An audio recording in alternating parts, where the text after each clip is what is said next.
I'm about to ingest. I'm about to ingest. Ready? Yeah. All right. We should be live from one of the most bizarre places we could ever possibly be live from. We are about to have a night at the museum. I'm with Harry Sisson in the Smithsonian Museum. How you doing, man? I'm great. How are you, man? Doing well. You can hold the mic. Absolutely. I'm mic'd up as well. Oh, wonderful. So, cameraman Nate, show the surroundings right now. Go and show over the railing. We are currently in the Smithsonian Museum. 1 second. Oh. Let's keep walking. We're in the Smithsonian Museum. We're about to go around and talk to some of your favorite creators, some of your favorite people. Harry, what are we here for?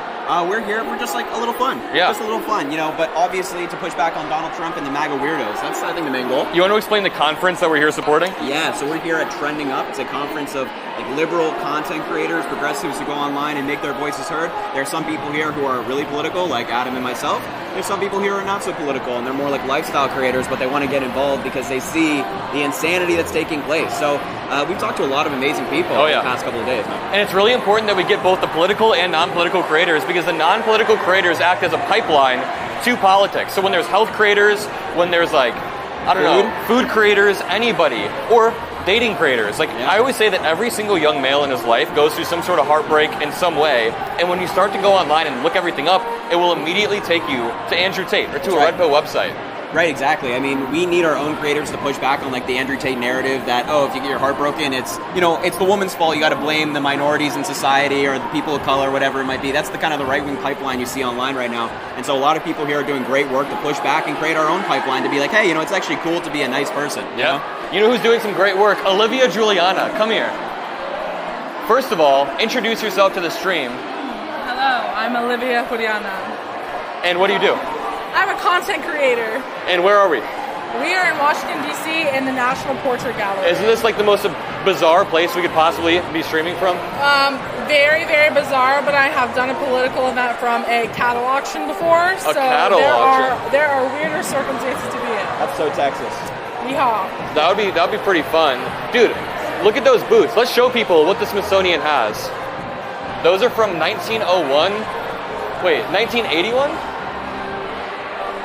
Actually, you want to know a fun fact? Yeah, let's break down some facts, or we can make up facts about these. So this hot dog just reminded me of this. If you guys look it up, Senator Alyssa Slotkin, her grandfather, I think, launched the original company that would turn into, I believe, the Ballpark Frank hot dog brand. That was her grandfather in Michigan, and they eventually sold it to another company.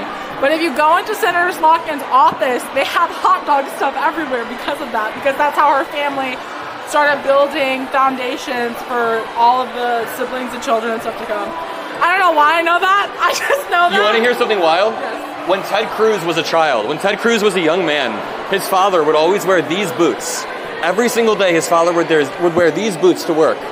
And Ted Cruz was neglected by his father. So when Ted Cruz grew up into adulthood, he crafted these shoes. I'm also making all of this up right now. None of this actually happened. None of this is real. All a lie. I don't think Ted Cruz has anything to do with these shoes. But here, you can hold this. Let's keep walking. Let's show you around, then we'll head downstairs. The viewership's starting to pick up. Let's hit like 3,000 live viewers is the goal. We just hit, I think, 300-400. Amazing. That's fantastic. Let's keep pushing. How's everybody doing on the stream? It sounds like the audio's working. Someone said those boots slap. Yeah, I would agree. Absolutely. Who have you met this week that's been pretty cool? I like Suzanne Lambert. Oh, I love Suzanne Lambert. I've seen all the regulars. Yourself, Chris Mallerie. Oh, yeah. Olivia down there, Aaron Parnas. We've met a lot of great people, but I've met a lot of great people who also work behind the scenes. You know, they're not really the content creators and not on the screens. They're working behind the scenes to make sure that we have the resources to be able to do what we do. And it's a really thankless job, so it's been cool to meet those people. Dude, that is a great fucking point. That is a really, really good point. Yeah. All of the people that we interface with on the stream aren't even like the people that are really doing the heavy work. There are a lot of people doing some heavy ass lifting that don't really get the attention. Maybe we should interview some people that are behind the scenes. I would love to talk to those people. Generally, they don't like to be on camera, but we can force them. We're going to peer pressure them. I bet we could. I bet we could. For democracy, after all. For democracy. It's to fight fascism. Yeah, exactly. This is representative of it. Dude, show that. Wow. That right there is the spine of, no, I have no fucking clue. That is Lindsey Graham's missing spine, Yes. actually. It was lost back in 2016. And so they have it hanging here. It's no longer in Lindsey Graham's body. They had to surgically remove it. And now you can find Lindsey Graham, you would hope in South Carolina because he's a senator from there, but typically you find him all the way up Donald Trump's colon. Somebody said, I totally believe the Boots story. Someone was totally bought into the fucking Boots story. That's really funny. It came right off the dome. It was good. This way. Now we got some portraits. Hey, look at all these. Wow. Some beautiful paintings here. If you grab the back of his backpack, you can guide him. Now we're walking past some portraits. I have no clue what they are. We're about to go down there and mingle with a bunch of people, but we're just letting them get a little bit, have a little bit of fun before we put a camera on them. Yeah, exactly. But dude, how have you felt about Trump's first 100 days? Because we were just at Trump's 100-day celebration rally. All of them said he gets an A+. What do you give him? I give him an F, or as you said it the other day, he should be fucking expelled. I don't know if I can swear on this channel. You can absolutely swear. Oh, wonderful. Yeah, he should be expelled from the school. His first 100 days have been not only disastrous for him, that's one thing, but I think the bigger story is that it's been disastrous for the United States. Yeah. Our economy is crumbling, our reputation around the world is crumbling, our democracy is crumbling. It's almost like the Democrats were right about Donald Trump. Wait, but he did end the Ukraine war on day one. Oh, that's right. Oh, wait, right, no, right. He didn't. That didn't happen. Wait, And he did lower prices on day one? Oh, but not really. Fuck. Not really. See, it's almost just like Donald Trump's a liar and will say whatever it takes to get into office. And what MAGA say to that is every politician lies, but Trump is a unique fucking narcissistic liar. This dude is not, he like carpet bombs the landscape with just lie after lie after lie. He's a terrorist. He's an informational terrorist. Oh, I mean, he just floods the zone with misinformation. I mean, that's what it is. I mean, we know the statistic from his first term, lying 30,000 times in 4 years, averaging 20 a day. And I always ask MAGA, I'm like, can you imagine lying 20 times a day? Almost like 1 an hour? Like, there's no chance. But he is just a unique liar, and he continues to go on that path. It's crazy. Yo, if you're watching the stream, make sure you drop a like, drop some blue hearts. We are live in Washington, D.C. from the Smithsonian Museum, or the National Art Museum, or something National like Portrait Gallery. National Portrait Gallery. I should probably know where we are. Yeah. And we're here for the Trending Up conference, where a bunch of political content creators got together to chat, to put the country in the right direction, mainly point liberal media in the right direction, or left-leaning media in the right direction. Yeah. So how have you liked it so far? It's been fire, right? It's been really great. It's been really, and it's great to see so many people, you know, who are doing this work.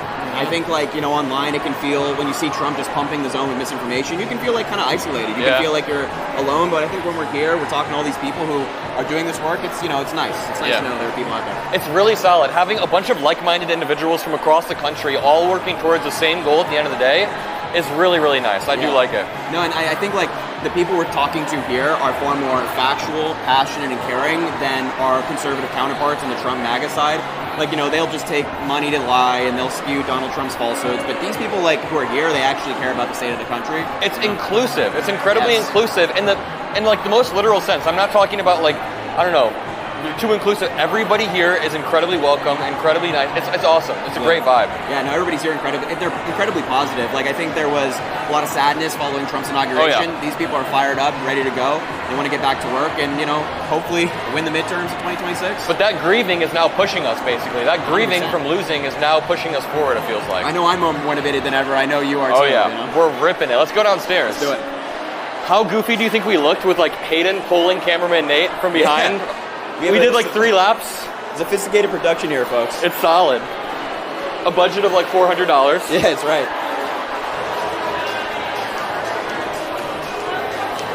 Oh, it's about to get noisy. It's about to get noisy. Let us know how the audio is when we come down here, but we'll get past the noisy parts in a minute.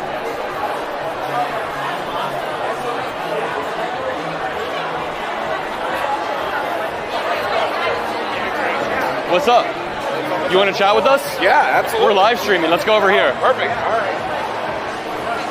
There you go. Got a whole thing.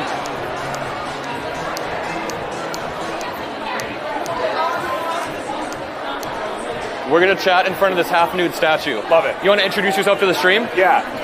My name is Matt. I'm USMC Angry Veteran on every platform. Yeah, let's chat in a bit. Let's catch up. We're going to chat with Harry Sisson in a bit. Yeah. Thanks to Harry Sisson for kicking off the live stream. And can you also introduce your dog? Yep, this is Faith. She's my PTSD service dog.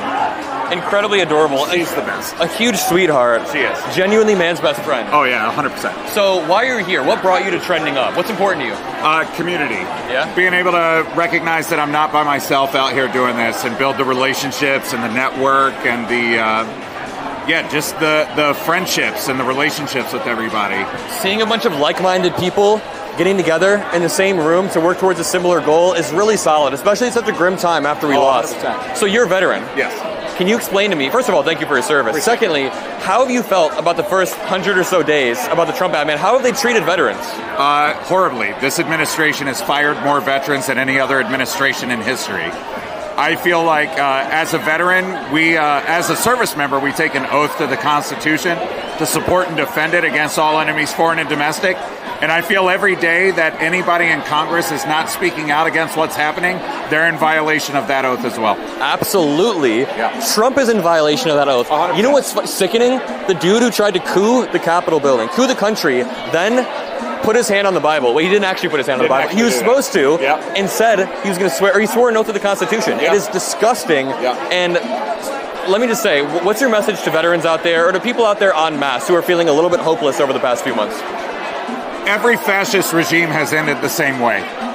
Every single one of them. Specifically to the veterans out there, now is the time to use your voice. This country puts us on a pedestal. Yep. They kind of bring us up above everybody else in this country. Now is the time to use your voice, your privilege, your influence to spread the message that the Constitution isn't optional and that it is for all people, not just citizens. The other thing about fascism is that they want you to feel hopeless. That is one of their intentional goals, is to make you feel hopeless.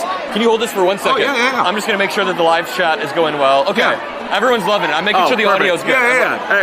Excellent. So let's continue. Yeah. Where can people find you online? I'm on TikTok, Instagram, YouTube, Blue Sky, USMC Angry Veteran. USMC Angry Veteran. And you are angry about what's going on right now. I'm really angry, and I seem to get more and more angry every day. But to your point, like, finding that joy, though, right? Yeah. I like to point out to my followers whenever I end my live stream that joy is also resistance. So don't let them steal your joy. Don't let them take your smile. Find a reason to smile and laugh, or none of this is worth it. Absolutely. Very well said. Yeah. Can I make a side point that is, really quickly, we were very stressed about the audio heading into this. Yeah. Someone in chat said the audio sounds great. Oh, Makes perfect. my heart warm. But to continue, over the next, I'm just pointing that out. Love it. Over the next 100 days, how do you think Democrats should shore up and push back against the Republicans? I think the Democrats need to get united on a message.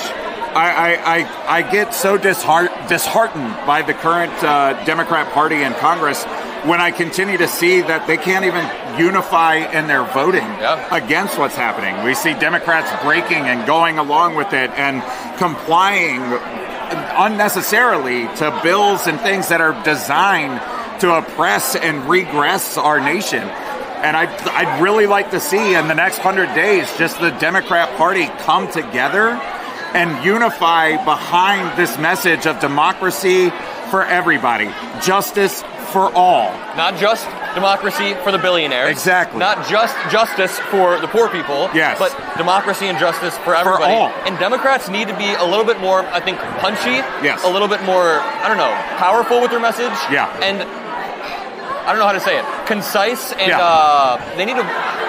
A lot of times, Democrats are doing this high-level messaging when we shouldn't be doing that. Trump has slogans with 4 words. Yep. That's his whole thing. Oh, yeah. And I would love to see Democrats abandon this unnecessary desire for compromise and civility. I want to see more Jasmine Crockett's out there telling Elon Musk to fuck off. Because, dude, think about it. Republicans dropped the civility. Yeah. They have obstructed us forever. Not forever. Since, let's say, the Obama era. Sure. Even if we want to go back to, like, Gingrich. He was an obstructor. When they are always obstructing our progress throughout the Biden presidency, and what does it lead to? They consolidated power. Exactly. They got both branches of government. They got the presidency. Yep. So it's just... I think that we need to be less civil. I think that we need to really obstruct in the same way. It seems like it worked for them. Oh, yeah, absolutely. And there's a way to be disruptive without being violent or aggressive. There's a way to be uncivil without being, like, oh, man, y'all are going against the grain here too much. There's a way to do it. And really, I think the first step is to just unify the damn party. Stop voting against the interest of the American public as a whole. Yep. You know? Yeah, and democracy, part of the beauty of democracy is that there are so many ways for us to have our voice heard. Yes. Even if you don't want to vote, Yeah. you should still be canvassing or door knocking or phone banking or making social media content. Yep. Or watching social media content and sharing it. There are so many ways to have your voice heard in this democracy. So it's a win for Republicans when people feel hopeless. Like, some of my commenters will say, there's no point in voting next election, it's going to be rigged anyways, and I say, no, that's obeying in advance. Yes. We just won a Wisconsin Supreme Court race pretty heftily. So, like, number one, the elections are not rigged. Number two, they want you to give up and stop voting. That is the mindset that they want from you. Yeah. So it's, we're going to get we're going to get Jolly Good Ginger over here. Sorry, I Is that Tizzy Ent over there? I know. You're not taking seriously any fucking thing this guy said. I hate this guy so You just had much. a pretty solid... Can I say something? If somebody clicked on the stream right now, they might think I'm debating two Trump supporters. They might.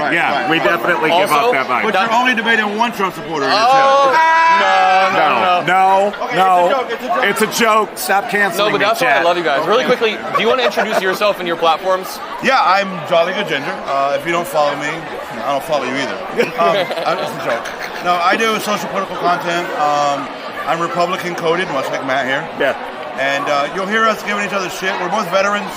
The way veterans love each other is by bashing each other. So Constantly. I walked out of the earlier and they were like choking each other out in the parking lot. I was like, this is weird, bro. Yeah. But it's all love. It's all love. Yeah. But I actually, real life, like Matt, I'm a big promoter of his shit.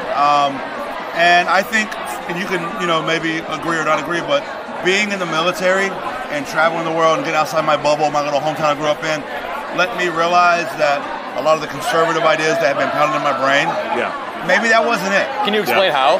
Yeah, for sure. Like, I grew up in a very homogenous area. By homogenous, I mean white people, right? Yeah. It's like a bunch of white people. If there was gay or trans people, they're not going to come out and say that, so I don't know it. You know what I'm saying? Yep. And then I left my hometown because of the Army. And I met people that didn't look like me, didn't think like me, didn't go to the same church as me. And at first was very fucking hard. Yeah. Oh, shit.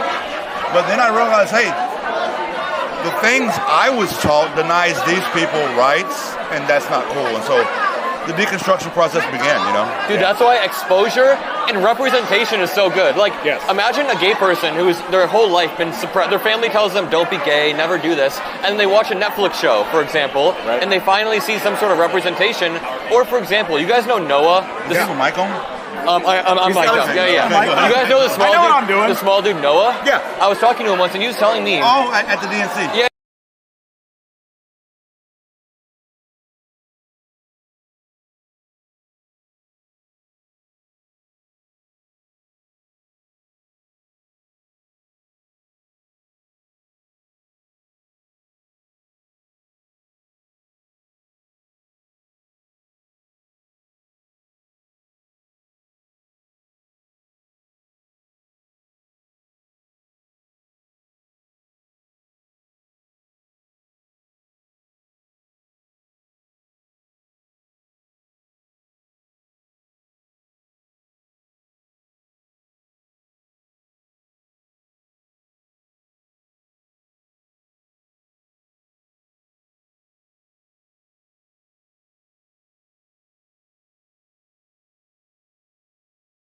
So that's actually how the military should be back up.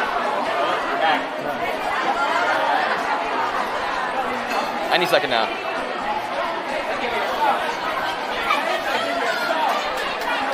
Anything?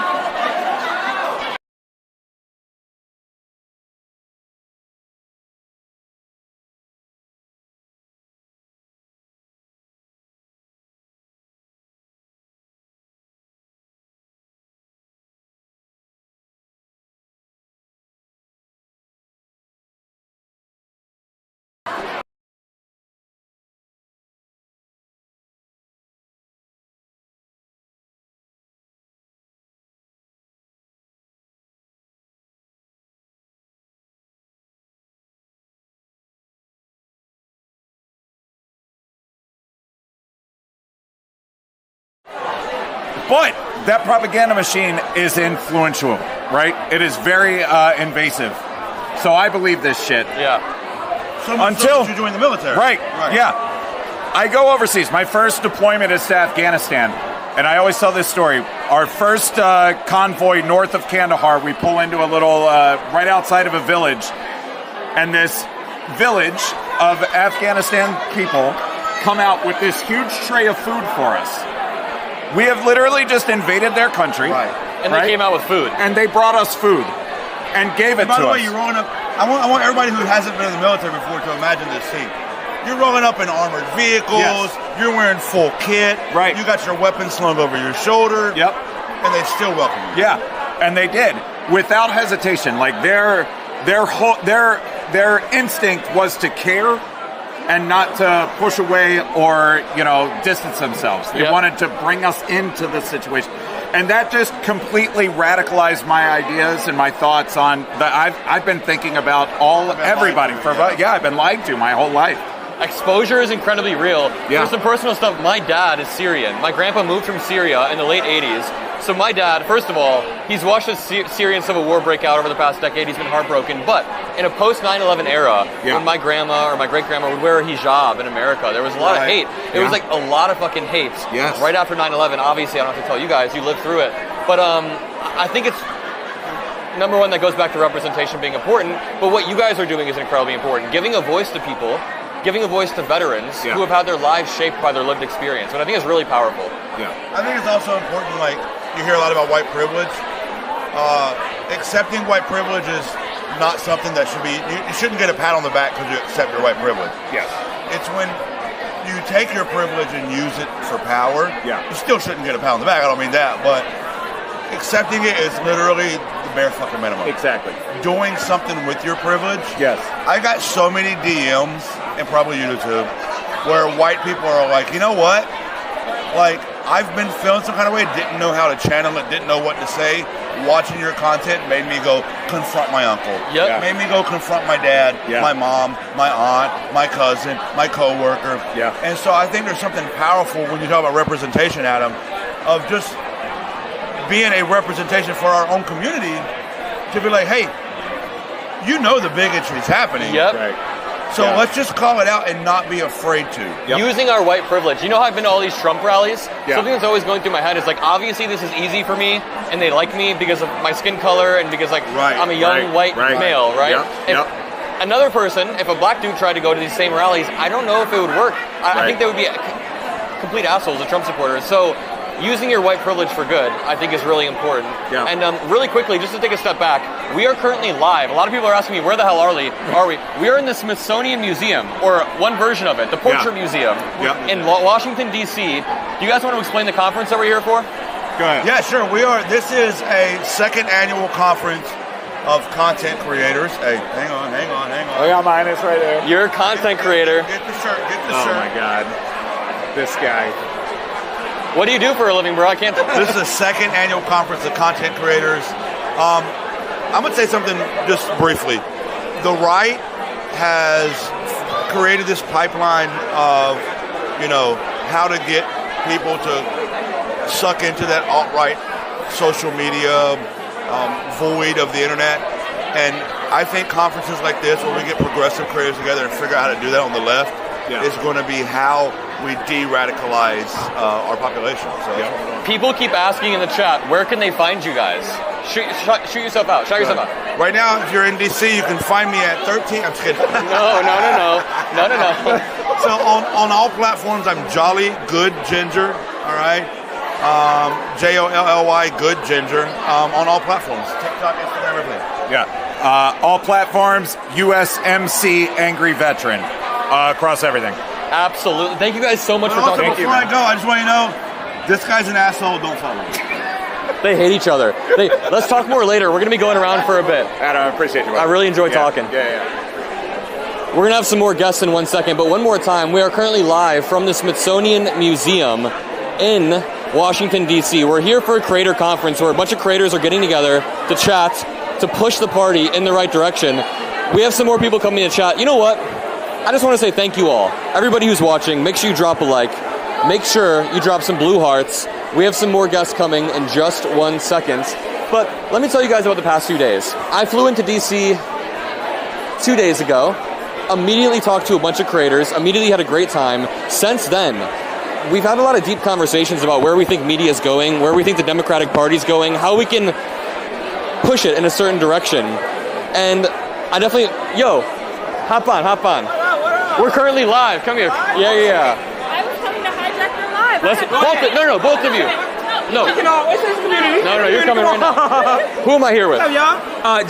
J. William J. What about you? Hi, my name is Ari. So we are currently in Washington, D.C. We're about to be making some content together. Yes. He lives in Chicago. We've connected. I was just saying, throughout the past week, we've had a lot of conversations on how we can all use how a bunch of like-minded individuals can come together to push the party in the right direction. Yes. And that's what this has been for. Do you want to explain why you're here and what you do? So I'm here because I make political content, obviously focused on culture stuff, focused on advocacy within the black community mainly. But I feel like there's definitely a lack of representation when it comes to people, especially younger people, who really are not like clouded by a lot of Washington stuff, who understand that like we're in a dire situation and we need like a clear path forward. So I think that it's really cool, like having these meetups with a bunch of creators. I get to meet all of y'all. Absolutely. Get to discuss, and it's super cool having the conversation and everything. It's been an amazing time. It's been a great experience. How about you? How's your conference been? It's been good. I actually just came to hijack your live because I wanted to ask, I see you're interviewing people. Have you interviewed any of the indigenous people that are here tonight? We just went live. No. Okay. You want to help us? You want to introduce us? Well, once I see them, I'll bring them over to you because I think that their voices should be heard as well tonight. Everybody's. Definitely everyone, but I definitely think the indigenous people should be heard as well. Absolutely. Of course, anytime. But yeah, that's one of those things where just kind of trying to represent that diversity, trying to do your best. Obviously, you gotta have like that insight when it comes to other creators, and I feel like it never gets built through the internet. It's very hard to get on the same schedule with a lot of people. Yep. So there's people of all different backgrounds here. I'm sure that you're gonna get to interview with everybody, but yeah, it's cool. It's a fun time. Let's migrate over here. What's up? We are currently live. What's up? You want to introduce yourself? What's up? I'm Chris Mallerie, 23 years old. My main platform is TikTok and Instagram. I scream about hating Donald Trump, pretty much like Adam, but I know Adam's on the long form side, the YouTube side. Appreciate you guys checking this out. This has been super fun. Chris Mallerie on YouTube. Where'd Joshua go? Oh, he's talking to people. Okay. Chris Mallerie on YouTube. We're going to start making some content. Harry and I were already talking on stream earlier. How have you liked the past few days, bro? Dude, it's been incredible. I think there's a lot of hope in the air, I'd say. That'd be like my main point, is that there's a lot of people ready to take on the fight. There's a lot of people who are spending so many hours every single day, like passionate about fighting against this administration. And sometimes I wish that there was more of an ability for people like at home to see this type of stuff. Yeah. But when you keep meeting people over and over and over again, they're like, yeah, I'm doing this all day long, right? We're coming up with the plans to fight against this administration. It's a newfound hope that we have desperately needed through 100 days of objectively the worst presidency of all time. Absolutely. Yep. Yo, Joshua, grab Josh. You want to talk to us a bit more? You want to talk to us? Sorry, I don't mean to interrupt your conversation, but really quickly, I just want to ask you guys, how do you think we can win back young men? How do Democrats win back young men? Let's start with you, then we'll go with JJ. I have to start? Yeah. Okay. Go ahead. You sounded like you wanted to start. Okay, you know what? This is a demographic that we lost. If we look at men under 30 or 35, I don't know the exact number, we lost by over 30 points to Trump. I think part of the key is, this is a very broad, arbitrary term, but we have to make being a Democrat cool again. Accessible, cool again. I've done this so many times where growing up in Georgia, in a very red area, I'll go out with a Kamala Harris hat, I'll go to a bar, I'll hang out. And what I've come to find out is that a lot of people who come up to me, they've never even been introduced to a Democrat in their life. I remember vividly a story where I'm out at a bar, it's 1 in the morning, I'm a college kid, just doing whatever. And this guy comes up to me, he's like, I recognize you, do you do TikTok stuff? I'm like, yeah, man, what's up? And he voted for Trump. And he literally looked at me and was like, honestly, I kind of thought you were just AI generated. I thought the whole thing was fake. I didn't know you were a real guy. You're actually pretty cool. I'm like, yeah, man. We chop it up for a bit. Of course, we're debating. Doesn't have the greatest views, but he's like, dude, I would love to grab your number. Let's go out and grab a drink. You're a super cool guy. And right there, it dawned on me that this individual has never even come in contact with a Democrat before. And for him, it's like planting the seed. You realize that he's oh, I can be a Democrat and not be a quote unquote loser, because that's how he sees it. And I don't know in terms of strategy what that looks like exactly. But on a broad scale, it's hard to recreate. It's hard to recreate, but like on like a very broad scale, I think we need to be like connecting with people in these communities. So a lot of individuals are, especially young white males, are like stuck in the system. Insulated. Yeah. You know what? I was just speaking to Jolly Good Ginger. He said serving in the military opened his mind so much because he met people from all walks of life. It completely changed who he was. Yes, so many of these so many of the white males we're losing are or just males in general, are in these isolated frat communities, and we just need people there, whether it's face to face or online, breaking through and making them realize the views I hold are objectively horrendous. You know? Very well said. JJ, what have you picked up? What have you picked up watching this political landscape evolve?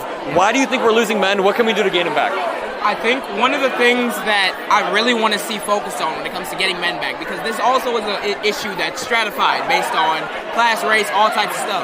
So I think one of the key things that we need to understand in getting men back is that the definition for what it is to be a man and what it's associated with is been corrupted by people who don't give a fuck about men. Yes. I feel like more than even necessarily labels, even if people are queasy about wanting to be a Democrat or vote with the Democrats, you need to understand that left wing, left side politics is the only lane of politics that's going to allow men to do what the fuck they want to do and experience and express themselves in the way that they see fit.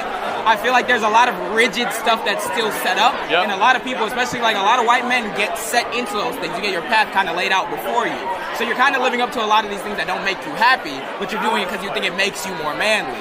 In the same way that if you're voting to restrict people's expression or whatever, a lot of people like to complain oh, women don't want to date me unless you got money, da-da-da. That's an expectation that's doubled down and supported by the people that are Republicans, that are conservative and everything. So bucking that in general and understanding that that's not what will make you happy in life, I think that's one thing that we have to stress, whether it's in person like you said or on the internet. Very, very well said. Beautiful. Yes, sir. One take, you didn't even stutter. What are you thinking? That was I don't know if I can follow that, honestly. No, I think I agree with both of what they just said. I think we have to make being a Democrat far more accessible. It's kind of seen as an elite class right now that people are not eager to join into. Whereas being a Republican, I'd say the culture right now for young men is that being a Republican is cool. Just like in 2008, it was cool to be an Obama supporter as a young man. Just like in the 90s, it was cool to be a Clinton supporter if you're a young man. So we lost the culture. We have to show young men that actually, all the men standing right here, all the men in politics are actually normal. We go to bars, we watch football, we hang out, and we're not just as Chris said, AI generated. We're people, and our views are just objectively better. And so we got to reach into communities that typically don't hear from politicians and show them that our people are they're teachers who ran for office, they're lawyers who are working in civil rights and actually care and want to make a change. They're not these multi-billionaire freaks like Donald Trump who grew up with a silver spoon in his mouth and just wants power. Absolutely. And I'll say I'm gonna add one more thing. Oh, I'm holding it now. Okay, Adam's. I'm gonna add one more thing, and again, also very broad, but education is going to be such a huge part of this. Being in Georgia, half our counties, for example, don't have OBGYNs. A lot of women are driving well over an hour to see a primary care provider. We have one of the highest maternal mortality rates in the country, and the United States has the highest maternal mortality rate in the developed world. It's statistics like that where you realize, our education system at some level, and again, I know it's very broad, so the strategy has to come together about how to fund more money into, whether it's, obviously our public schools are incredibly important, but other tools to educate young men on these issues, because again, it is not, if you are a man in America, it is not acceptable that the women in your life, living in Georgia my whole life, can't get help. Come back. Unacceptable. Period, point blank. And there's so many young men who don't know things like that, who don't know, again, the Republican Party is doing this incredible amount of harm, so there's another level in terms of not just the culture, but the education as well. So that's my take. Adam? Let me see. Let's ask a woman. Why are Democrats? Let's chat later, guys. They didn't. Okay. Why are? They turned around. They were like, "Oh, well, I'm gonna miss you." Okay, so we were just talking about why Democrats have been losing young men at a rapid pace. Now, we had a bunch of answers regarding the Democratic Party needs to be punchier, we need to be cooler, we need to be partying more. What do you think the answer is? Okay, well, you need to be partying more. I do think that there is a... Can I hold this? Yes. Thank you so much. I do think that the Democratic Party does lack the coolness of it because we're a little condescending, and also no, we're not. Don't what? Say That's that. crazy. I would never say that. No, I'm being condescending to you. Yeah, I know. No, I do think that because we don't, we over-intellectualize things a lot, and we are sometimes because we're so inclusive and we try to be so accepting of everybody, we don't really have a direction, and because they're so single-minded, it's almost easier to organize. Like, we all love NASCAR, sure, we all this and that, and like, it's so simple. If we just like simplified things and got it together, we just don't have like we need to like green and blue pill people, like yes. We need to blue pill people and get that content, but we need to have more fun and like. What I always say is you have to wrap conservative rhetoric. I have a mic too, so you're good. You have to wrap the conservative values in more liberal rhetoric. So when people like, I always use this example. They always say, let's stop funding Ukraine, let's put America first. And I say, funding Ukraine is how you put America first, and you can flip the rhetoric and reach out to them. Which is really smart. And also, you were talking about inclusivity. I think that in the quest to be inclusive, which we should be, we may have overcorrected and sort of isolated a lot of young men, right? Yeah, no, I believe that, yeah. Wait, and you would know that more than me. I love to isolate men. I don't want them to feel good. So, like, that is my objective. And I believe men should feel less good. So that's mine. Just to take a step back. I don't love that. Can you introduce yourself to the stream? Sorry. She's a comedian, by the way. Sorry. Hi, I'm Lysandra Vasquez. Lysandra V Comedy on all platforms. I do a daily, I do political satire, and I do a daily press briefing where I dress up as the press secretary of the United States, Caroline Leavitt, and so I put on white woman drag every morning and do the news as Caroline Leavitt in a satirical way to show the absurdity of this administration and what we're going through as Americans. Someone said a few minutes ago, y'all, if you have not seen her impersonation of Leavitt, her name is Lysandra Velasquez. You have a great impersonation of Caroline Leavitt.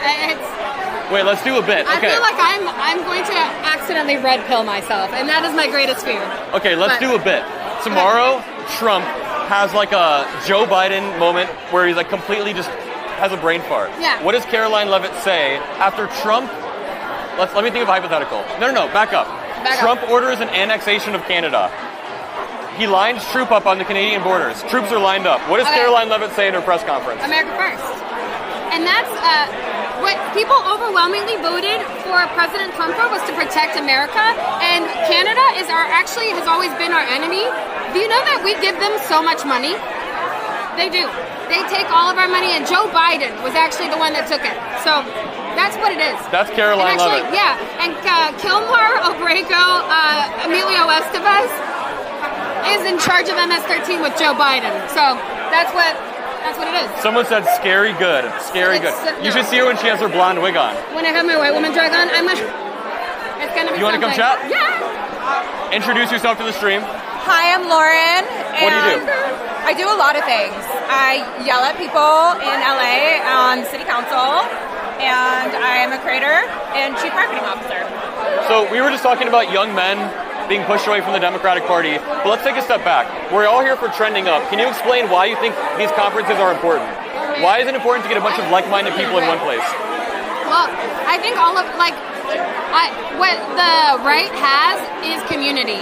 They might be struggling to deal with those two brain cells that they have, but they're community. You know, it's community that they have, and they get together for all those like a football game, and then like the hate rallies and like the Klan meetings. You know, like they're all like, well, yeah, let's all iron our white robes together, and that's fun. That's a group activity, and so. But we don't do a lot of group things together because we like to read, and that's a solo activity. And we could be a little elitist. And Adam last night shared some words of wisdom with me around like the Democratic Party really positioning themselves as like unfuckable to the Gen Z college crowd. Yeah. And how we shouldn't be doing any finger wagging is a direct quote. None of that. Yeah, we're supposed to meet them where they are. I mean, and to be honest, like we are a very elitist party. I know that I deal with and we a lot should of, be. We probably should be. We are like objectively better. We are objectively better. Sorry, but we don't need to do the virtue signaling. How much better we are all the time, because we just need to like progress forward and not backwards into oblivion. Right, I agree. Let me ask you guys. You're a teacher at a school. How would you grade Trump's first 100 days? An A+, an F-? Prison. prison, they do that to students? The boy would be expelled because I feel like he doesn't follow the rules. He doesn't actually, because he's a bully. So what it is, that's mine.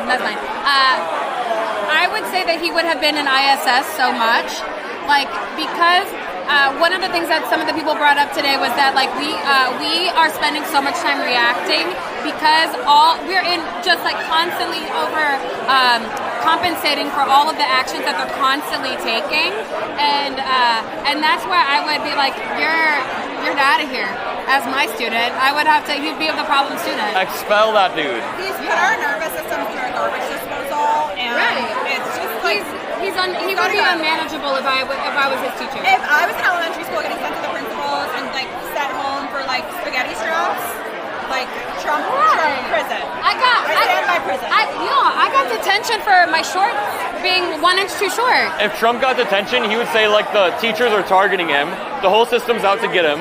He'd say the school is tilted against him. And also fake news, everything is tilted against him. And then you check and he's tardy on a daily basis, and you're like, wait a minute. He's never turned in homework. That's literally him. And he's like, they're fucking attacking me. It's like, dude, get your shit together. And no one is sure he knows how to read. I don't think he does. Detention's not enough. I really don't think he does. Remember when he was sitting next to Keir Starmer? I'm good. He was sitting next to Keir Starmer, and Keir Starmer hands him a letter, and Trump asks him to read it for him. He's like, can you read? Can you tell me what this says? He's sounding it out. Also, the internet thinks that it's because he needs readers and he doesn't want to wear glasses in front of people. That's what a lot of people say. But I love to think he can't read. I don't think detention or prison's enough. I think we send him in a car full of bees. A whole hornet's nest. Honestly, I love that. And we throw away the key and we say, sorry, we're busy. Absolutely, no nuts. Car full of bees. But also, he's trying to get rid of the bees because he doesn't believe in we gotta save the bees. climate change. Absolutely. We're So, California really. do you want to hop in? Eating? No? I'm not eating. Okay, great. Let me ask you, how do you think the Democratic Party wins back young men? Through people like Adam and his crew, but honestly, it's I really do. I appreciate that. You are a beacon of hope in these dark times, but really it's just we need to meet people where they're at. Now, it's a little bit of a buzz catchphrase, but stop the finger wagging and just there's going to be trade-offs. Yeah. I'd rather get closer to our destination of collective liberation than further from it. And that's how you gain power. That's how we gain You power. need to consolidate power. Yeah. Because unfortunately at the top, it's a binary two-party system. And we take our rage to the local level and... No, so it is really refreshing. Whenever I see you speaking, first of all, the fact that you're under 25 and are able to articulate so many thoughts, it's amazing. I appreciate that. No, and so most other people under 25 just can't speak. They're just yeah, I'm joking, and your brain is not fully developed yet, but it's great. But no, I really do think that it's really important that you're speaking the way that you are and meeting people where they're at, because they're not going to listen to a millennial woman of color. You know what I mean? They're just not going to. You have to, again, just be with the people. Okay, look at that. Oh, you brought some? Yes, Hell yeah. You came and pressed me earlier on stream and then walked away. What did I just say? I was getting people. I can't tell you to have more, diversity of different people on if I don't work with you. Okay, that's what I I don't want to. All right. Thank you, bye. Oh yeah, let's chat later. No, let's hop on. You want to talk too? Well, I'll let them do it, but Okay. I don't want to cause a problem if I can't bring you a solution. So here are three amazing people that can come on the show. Let's hop on. Hey. We're currently live streaming. Oh, you're live. We're live on YouTube. Hello. We've got 1,000 people watching. Hello. First of all, before you introduce yourself, we are currently live at the Smithsonian Museum, or a version of it, the Portrait Museum, in Washington, D.C. Go around, introduce yourself to the stream. My name is Alex Duncan. I'm Wayne Felton. I'm Tega. Also, I need to get in contact later. My boss is looking for you. Really? In a good or a bad way? No, good way. Okay. Hold on. She's connected. Like, we want to connect with you. Okay, well, let's definitely connect. So, Alex, let's start with you. How do you grade Trump's first 100 days? And I want you to tell me what bothers you the most. Woo. How do I rate it? I rate it a 2 out of 10. 2 out of 10? 2 out of 10. What bothers me the most is what's being normalized, how unpresidential behavior, decorum being thrown out the window, lack of respect and understanding is just now accepted in government. And from an administration ago to now, it's like now people are saying things online, and I have to go fact check because what used to be so unbelievable, now I'm like, oh, that actually happened. So for me, that's the most annoying thing. Dude, the normalization is so scary. The normalization of ridiculousness. Have you seen like the White House Twitter account? The White House Twitter account posts these wild fucking memes. Yesterday, 2 days ago, they posted the only DEI we support is deportation of all illegals. Then they posted a montage of Kamala Harris saying not president. The Ortega Abrega guy, I was like not a Maryland resident. NPR, not news. And then Gulf of Mexico, not Gulf of... I was like... It's fascism. It's literally... It's crazy. Same question to you. Over the past 100 days, what's really bothered you? What have you paid attention to? Yeah, the number one thing for me is the terminations. So many federal employees laid off. I work for an organization that is funded through AmeriCorps. We just found out we lost those grants. We work with low-income students to make sure that they can get into college. And so, like, between that and then just seeing the disruption at the federal government level, especially recognizing that there's a reason why all these departments exist. And the kind of, like, shotgun approach of, like, oh, we're just going to get rid of everything, and then we'll see what works, might work at the artist formerly known as Twitter, but in the federal government, there's a reason why you take your time doing things. Like, I've heard a long time ago that government moves slow because it affects so many people. Yep, exactly. And you know what I hate? When the Trump supporters say, we're just doing surgery, but this is the equivalent of having like a tumor on your calf, and you cut off the whole leg. The whole bottom half of your body. The whole bottom. Being like, oh, well, we'll see what actually had cancer. It's like, no! Surgery is precise. Necessarily, there is precision. And if there is fraud, then there should be fraud hearings. If there is waste, there should be an audit to figure out what is being overspent. If there's abuse, then that should come to Congress. The idea of just chopping everything, that was never actually a thing. It's not fraud, waste, and abuse. It's taxes, tariffs, and termination. It's also illegal. Congress has the power of the purse, not Elon Musk. Finally, first 100 days, what are your thoughts? It's a shit show. We're all fucked, respectfully. No, but actually... That's hopeful. That's hopeful. No, really, we're all fucked. I think from a healthcare angle, for sure, work from TikTok, shout out. Knowing that they're trying to cut so much funding for Medicaid, people don't understand. Like, there's a conversation that people don't understand that Obamacare is Medicaid. The same exact thing. So I think they've done such a big job at, like, one, knowing that, hey, 80% of Americans are not for these medical cuts. 80% of Americans on both sides of the aisle. So I think the first 100 days, they spent more time saying, oh, we're doing all this great work, and honestly brainwashing people to say, like, hey, no, this is what we're doing great stuff. You're not doing great stuff. A lot of people are suffering. A lot of people are scared. Like, I have friends who are scared to leave their homes because they might get snatched up. It's not cool. It's like, I worry that America is losing their empathetic bone because it's trying to perceive as strong, and it's coming off as like the really toxic bully who's getting their way. We need to be the right people in mind to help stop this bullying, to help stop this, oppression of people. Because again, we said this in our Black Creator Caucus, was when one group of people are losing support, it's going down the line. It's going down the line. It's like all of us. How do you re-normalize normalcy? Yeah. Because who's going to respect the government? The norms, if they're and processes when this is done. It's like Pandora's box. Once you open it, once you open it, it's impossible to close. So were you guys all at the Black Caucus that you just spoke about? Yeah. Can you fill me in on? Take a step back. The Democratic Party has lost young men, young white dudes. It seems like Black Americans. It seems like Hispanic people. When it comes to Black Americans, what do you think the Democratic Party can do to message a little bit better? So from a numerical perspective, 80% of Black men voted for Kamala Harris, 92% of Black women. So Black folks are a strong cohort. I think, though, there is one of the things we've been pushing for is an actual Black agenda. Yep. It seems like we have to be able to have a large cohort where there's different agendas for different people and different groups. So I think that's intentionality is the biggest thing. Even though a group of people, like specifically white males, are not feeling heard, switching the narrative to only focus on white males will alienate everyone else. They'll start saying, oh, we need to focus on white males, and then you'll get all that white male attention, but then you're oppressing groups of women, LGBTQ individuals, Black people. I'm going to be honest, when Black people are running from danger, follow the Black people. Yeah. Like, I don't understand that. I'm like, every single horror movie, they're like, we're running. Like, run with us. There's a reason why we're running.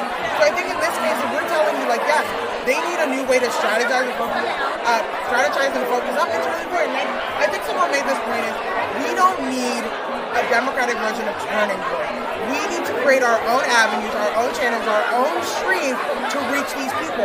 We don't need to go to places where they are. We need to create spaces for them to feel that they can comfortably come into. Oh, girl, you look great! You look great! Thank you so much. Thank you so much. Thank you. Yeah, let's chat more. Let's chat more. We have to talk later, too. We'll chat in 1 second. Oh, my name?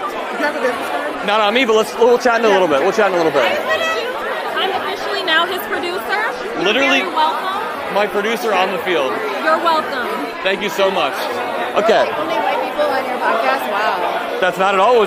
She came up to us during our first interview and said, you need to have more. We're like, we just started interviewing people. It's okay. I was also going to debate. I was going to debate you, but I was going to talk to you about what you said on your panel about us developing a pipeline. And I actually was like curious. I think it's like comparing apples and oranges. But I don't know what questions you have. No, it's all good. What do you mean comparing apples and oranges? Like the two, like the right and the left being able to create the pipeline? Yeah, I think with a lot of like right content creators, it's very interesting because I think when they congregate there, they have like a mutual shared interest. But there's also like a really low bar. Like everyone is entering in that space, kind of like with the intention that I know nothing, and I'm kind of like, I'm from a really small town, or I don't have access to those spaces. I may be like a first gener who has, like I'm the first person in my family to go to college. And so usually like they're the people that are in those kind of spaces and there's like a low threshold to their education about democracy. But I often wonder that the left is maybe a little bit elitist. Oh yeah, of course. Like there are a lot of barriers to entry in that you have to be perfect in the way that you're representing yourself, or perfect speech, or you have to be like, there's no room for error. They're very pure. We can be very Puritan when we shouldn't be. We shouldn't be finger wagging or purity testing. I think that happens a lot. I think especially, I find that there are like, so I'm married to a white guy and his parents are from the South and they voted for Biden. That's good. And they hate Trump. That's good. And they are trying to learn about the world because they haven't been outside of North Carolina. And so a lot of the conversations I'm having with them are about these speech. Like in the beginning, I found myself catching up on speech and a lot of other things. But I think now it's about like, where can we find common ground? Exposure is really, yeah. And I think I agree with what you're saying, but I think that it's comparing apples and oranges because I think establishing the pipeline in left spaces will be harder. Sometimes my worry is when people say we need to have a liberal Joe Rogan, and I think that misunderstands how the pipeline works because it starts out with the fact that he's a comedian. Also, when it comes to exposure, like your husband's parents, right? I know you were joking about us only interviewing white people, but when we were interviewing Jolly Good Ginger, you know who that is, he was telling us that he served in the military, and serving in the military, the exposure he got to different walks of life changed how he thinks. So that exposure is great. And let's take a step back. Can you introduce yourself for the stream? Oh, I actually was just talking to you in general. I wasn't talking for the stream. I was just having a conversation with you. Hi, I'm Varuna Srinivasan, and I am a health and wellness content creator. Health and wellness content creator. How have you felt about the rise of RFK? I have a lot of thoughts about him. I think the MAHA movement is very damaging, or the pink pill movement is very damaging because I think women especially, given that we don't have access to a lot of healthcare in this country, it's very easy to sell us solutions. And I think that's what they're capitalizing on. And I think that this trad wife movement, or this movement for wellness, is heading in that direction. And that's how they're kind of gaining women as part of their audience. To go back to the pipeline point, can't you understand how you can act as a pipeline? You're a health and wellness person who can provide moral clarity to somebody who may be confused. And a lot of times these people aren't evil. They're confused due to the algorithm or due to their circumstances. So what you can do is provide a little bit of clarity in their head, and that clarity leads them down the right path, the right pipeline, right? Yeah, I think a lot So you do get my point. I do. I think I was just trying to bring nuance to it. Yeah, I know. But I will say a big part of the health and wellness content that I do is also getting people to understand more about trans people and queer people. And in the beginning, I think I was a little bit more fierce about like, oh, you're not using the right pronouns for this person, or how can you not know, or why are you like not accepting of this X, Y, and Z? And I think now, a lot of what I do is kind of broadening that scope and saying, I understand that you don't get it, but here's how we can get it together. So I think that's also a lot of what I do. But I also try to microdose. I think that was also something I got from yesterday, which is we're doing lifestyle and health and wellness. And I try to infuse it with science by saying, I'm actually a doctor, and I went to public health school at Johns Hopkins. Damn. Like, I am educated. Like, I'm not coming from my mom's basement telling you what to eat or drink. Like, I would never tell you to. I come straight from my mom's basement, and I tell people exactly what to eat and drink. Mountain Dew, Doritos. Obviously, I'm joking, but what do you have? Can you explain what your degree's in from Johns Hopkins? Yeah, so I have a degree in medicine from India, and then I spent time working with Doctors Without Borders, delivering children, and working and getting access to healthcare for the most remote and rural populations in India. And then I came to the U.S. because I was really interested in public health and systemic change. So I have a master's in public health from Johns Hopkins University. Amazing. Do you still have family in India? Yes, I do. Can I ask what area? Yeah, Chennai. I have a friend in Gujarat. Oh, very cool. Really good guy. Yeah. But the next step, how do you think the Democratic Party can have a little bit more of a punch? We could probably agree we're a little bit, I don't want to say soft, because that's like, it's not soft, but sometimes we don't have the punch needed to combat Trump, somebody like Trump. I agree. My brother and I talk about this a lot, where I think that what you spoke about today on the panel was so right, where we're often on the defense, where we're responding to things, and we're like, I also think it's a product of like being like, oh, if I just am polite enough, they'll get it. And I get it. Like Mahatma Gandhi in India was kind of all for the non-violence. But I think a big part of revolution is bringing that like fire, is bringing that kind of like the punch needed to kind of get what you need, right? I think that's a shift that we saw in India as well. I don't know how that's going to go down here. Let's see. I don't know. I think a lot of people feel alienated on the left, and that's why we saw the switch. So I also think maybe one thing the Democrats can do is, I think more than anything, before appearing in Vogue shoots and doing anything all fancy that makes you inaccessible to the general public, like if you are for the public, be for the public. Yep. And we see some representatives and senators really stepping up. You like Jasmine Crockett? Yeah, I do.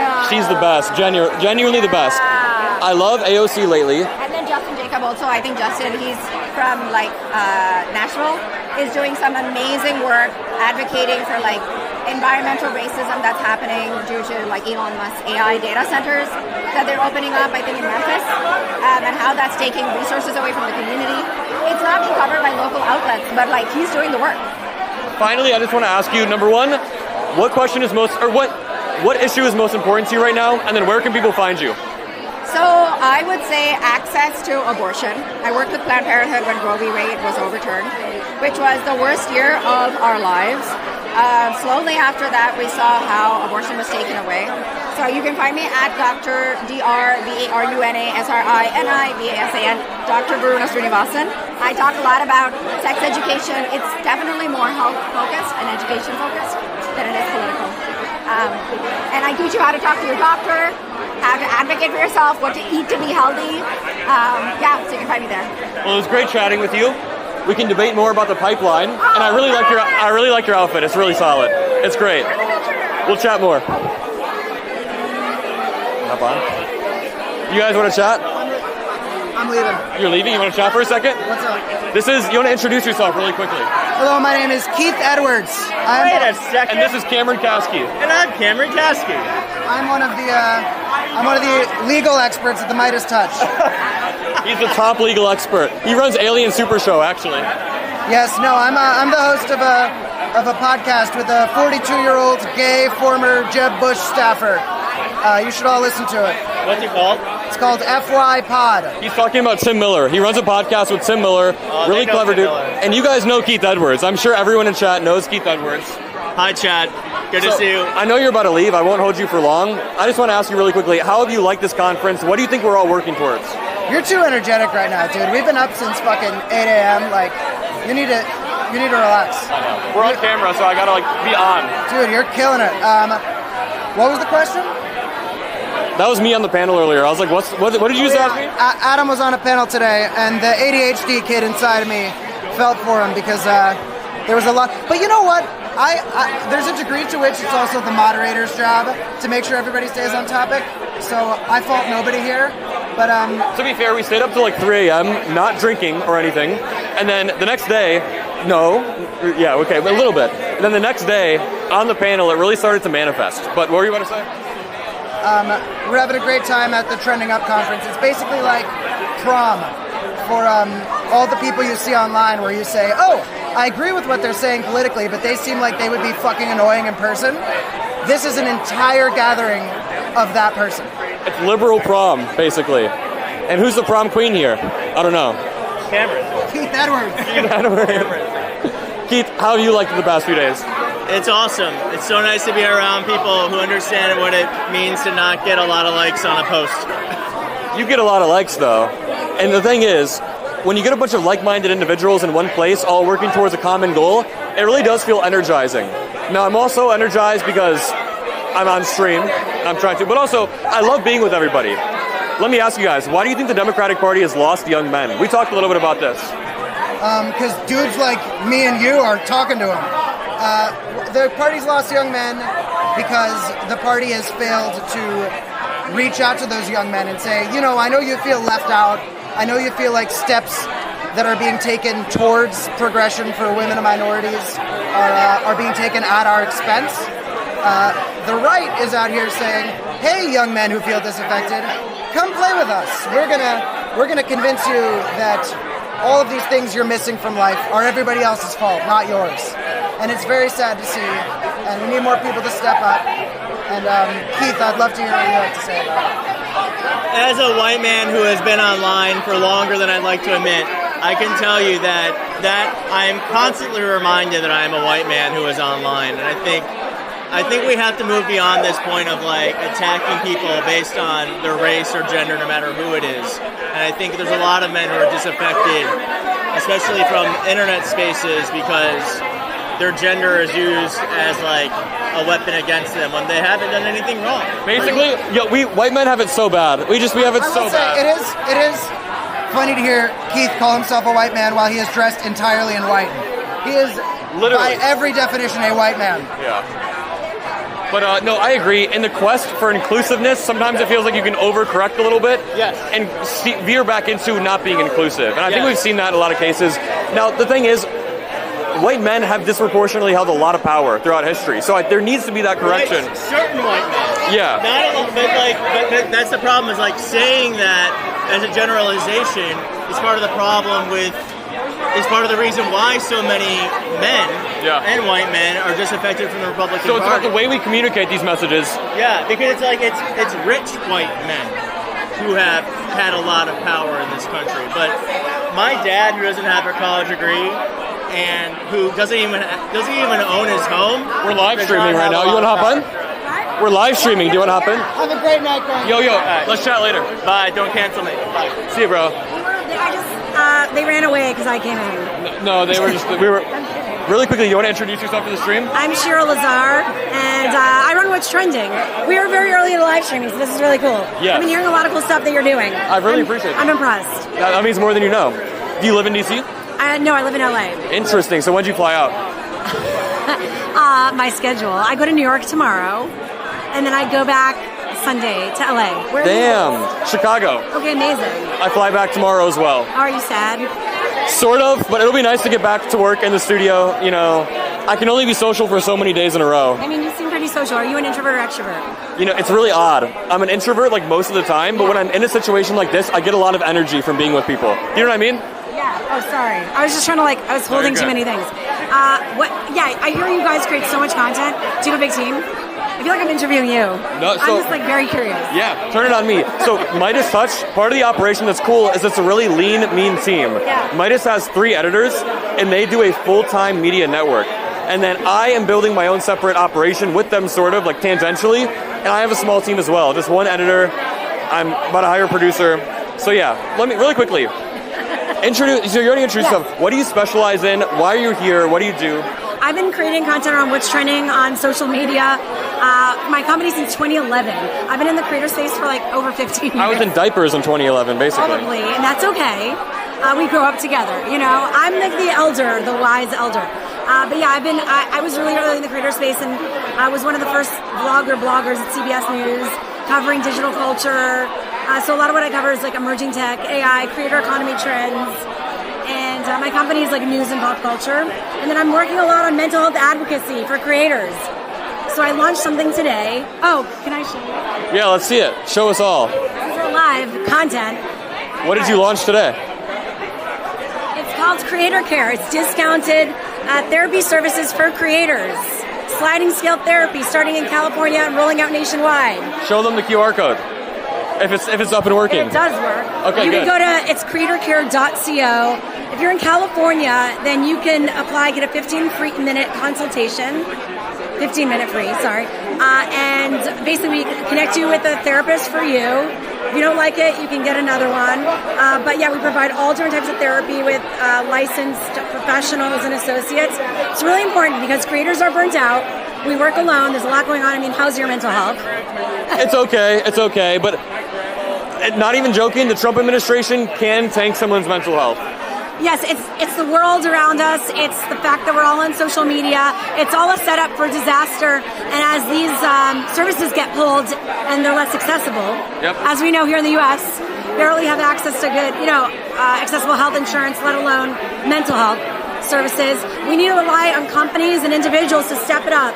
And that's what I'm trying to do for my community, the creator community. We work within $1 billion industry that are benefiting from what we're doing, and yet we don't have a lot of services to support ourselves. What issue? That is the point. I want to ask you, what issue has been, first of all, very well said, but also, what issue has been most important to you over the past 100 days? What have you been focused on?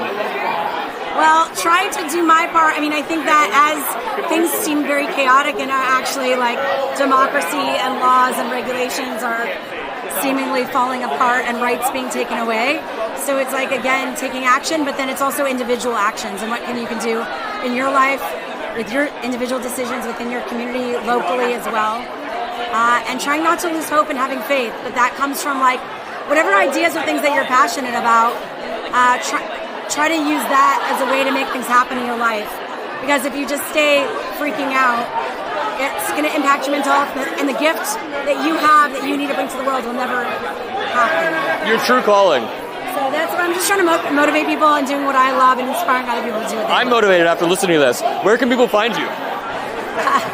Go Shira Lazar everywhere on social media, SHIRALAZAR. Sweet. Thank you so much for chatting. You rock. Thank you so much for grabbing that drink. Let's hop on. That's water, by the way. Oh, I thought it was alcohol. What's up, man? Can I have a drink on stream? Is that all right? Yes, of course. You want to introduce yourself to the stream? Yeah, absolutely. I'm Tanner, Tanner1036 on all socials. I'm a comedy content creator. Hop in. We'll do a panel.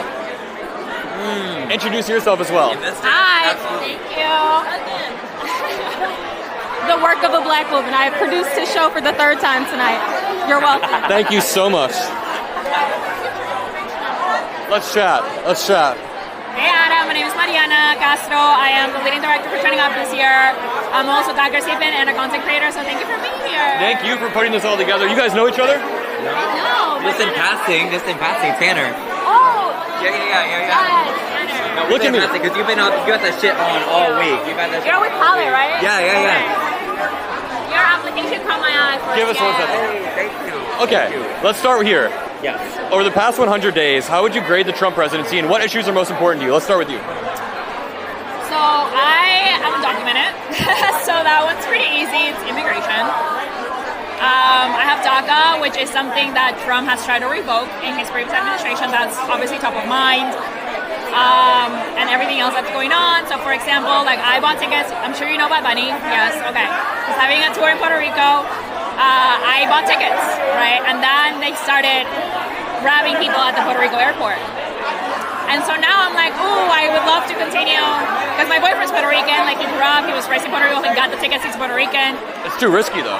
It is, but and then it comes to understanding is like, how much of my life am I gonna give to fear?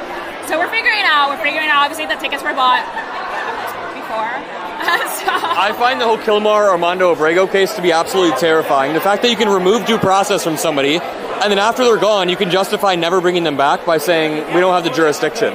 What about you? What's been on your mind for the past 100 days? Everyone has an issue that they care about the most, I feel like. Yeah, so I spent some time in Arizona for a little bit, and like I think the cool thing about Arizona, it's very mixed politically, and I think there's like equal amount Republicans and Democrats, and like I try to hear people out. I mean, as crazy as that is, like I want to hear people's perspective out, and I think, you know, we wanted to give Trump a chance to return like grocery prices over and like make things better for the normal citizen. I think I've been shocked how niche and how stupid the policy has been in the first 100 days. It's just like, I don't understand why we're focusing on the things we're focusing on right now. Yep. It's just I'm shocked to see that it's not about grocery prices. It's not about the things that we're promised to be about. And I think just like, you know, even coming from like a bipartisan perspective, I'm shocked to see that he's not focusing on something that affects all of us. And the thing is, and something that he said he was going to do. And now he's like, y'all can pay more for eggs. Y'all don't need that iPhone, right? Now it's that vibe. at least he ended the Ukraine war on day one, right? Okay. At least he ended the Ukraine war on day one, right? Nope, he didn't do that either. So it's all clickbait. It's all so bad. And tariffing all the countries on the planet except for Russia and North Korea is insane. And what they do, can I put a drink here? I probably shouldn't.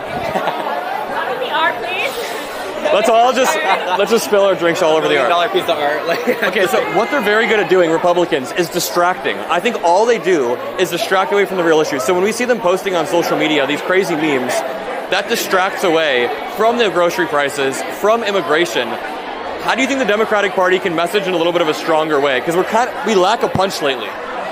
Yeah, I mean, I think what Cory Booker did was great, right? Like standing up, like physically standing up, and that's what people want to see. They want to see us fighting back, and I think we are finally turning the page on that a little bit. If you follow like the Democratic Party online, they have they're being funny. They're turning it up, but we're missing out on culture. Like this is where we're losing. We're losing on the cultural ground. They've made immigration and trans issues a cultural issue, right? When we've only talking about it from like a policy perspective. Yep. We have to talk about it from a cultural perspective, right? So I feel like that's what they, and I can see it. I can see that we're turning the page a little bit on all of these things, but we need to continue, right? And the thing is, like, especially for immigration, like, a lot of Democrats were really quiet during the Biden administration on immigration. And you know who never stopped talking about immigration? Trump and the Republicans. The other side. When we leave that vacuum open, they can fill that vacuum right away. Yes. And it's really We also like stopped, like, I didn't see a lot of people fighting back like this anti-trans like narratives because people thought it was dumb. Nobody would believe it. You have to push back.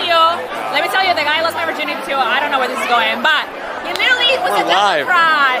He was a Democrat, and he messaged me, and he's like, sorry, like, the trans issue is, like, what does it for me, because I had children, and, like, I saw that they were reading to, like, children, and I was like, what? I was like, you know, but, like, we're not, like, we let that issue go on for so long. We never fought back. Democrats need to take a stand on some of these issues. What about you? How do we message in a stronger way? You know, honestly, it feels very clickbait right now about trans issues and about immigration. It feels like it's a very clickbait. And, you know, honestly, the thing is, like, middle class is being abandoned right now. It doesn't matter what party you are. It's like the Republicans had an open court to take the middle class on and to really represent the middle class. And I feel like they're leaving it abandoned. They're going for these, like, really divisive issues that aren't defined by anybody. And it's kind of crazy because I feel like we have such an open thing as Democrats right now to hold the middle class down, to like look out for the working class, because they're really not giving a fuck about them. I mean, that's the reality. Like, we're at the point where, you know, we are the only people that can talk about what's really going on.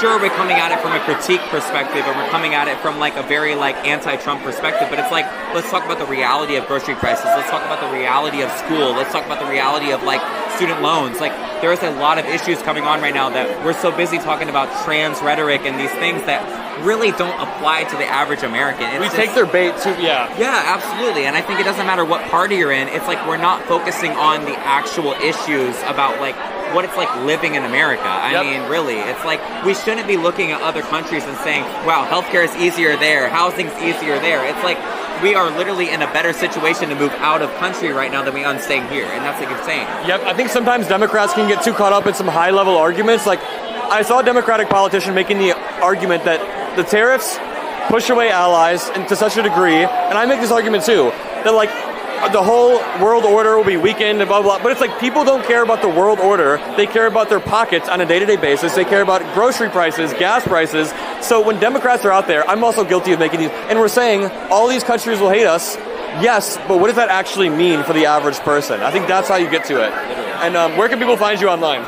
Tanner1036 on all socials, comedy creator, but we're getting to the real world, honey. We're doing podcasting, we're talking about real issues, real conversations, and just like the reality of what it's like to live in America today. And he lives in Chicago with me. Chicago, hey, so come on. we're going to be making some content very, very soon. Absolutely. Thank you for talking, Tanner. We are currently live at the Smithsonian Museum in Washington, D.C. You want to hop on? How you doing? We did a panel together the other day. We did a fucking panel together, and it was great. It was great. Do you want to introduce yourself to the stream? My name's Kai Polanco, and I'm the co-founder, co-executive director of an account that you may have heard of.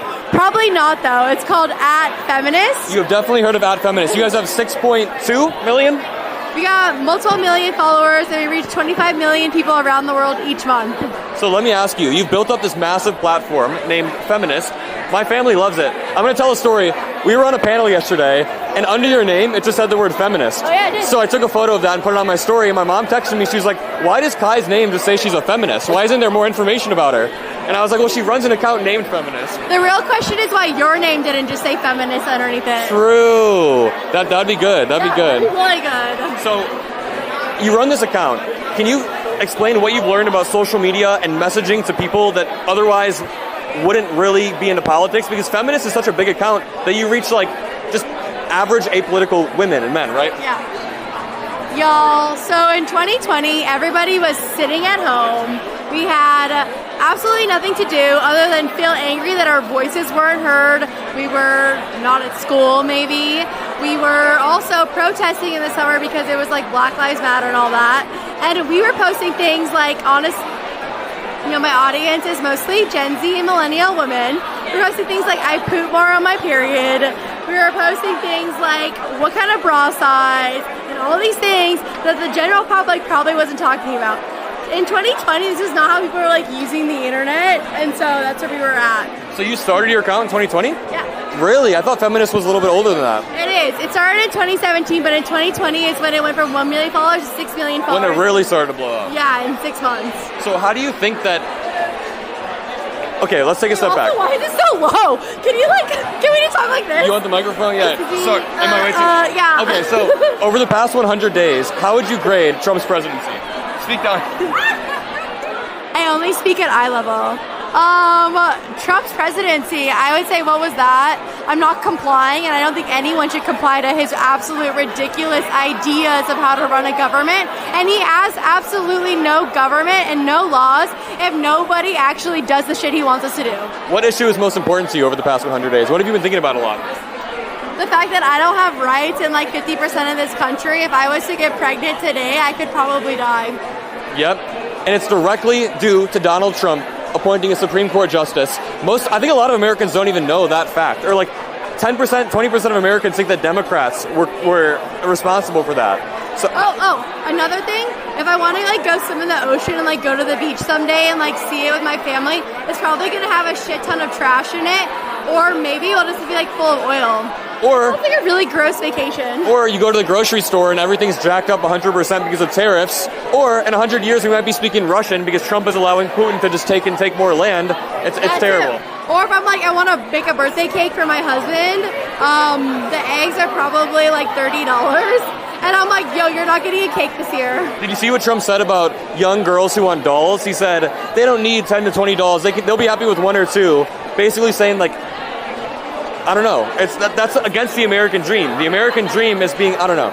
Trump is now saying, suck it up. If you can't buy dolls for your daughter, then, yeah. I'm not on that algorithm because I don't seek Trump.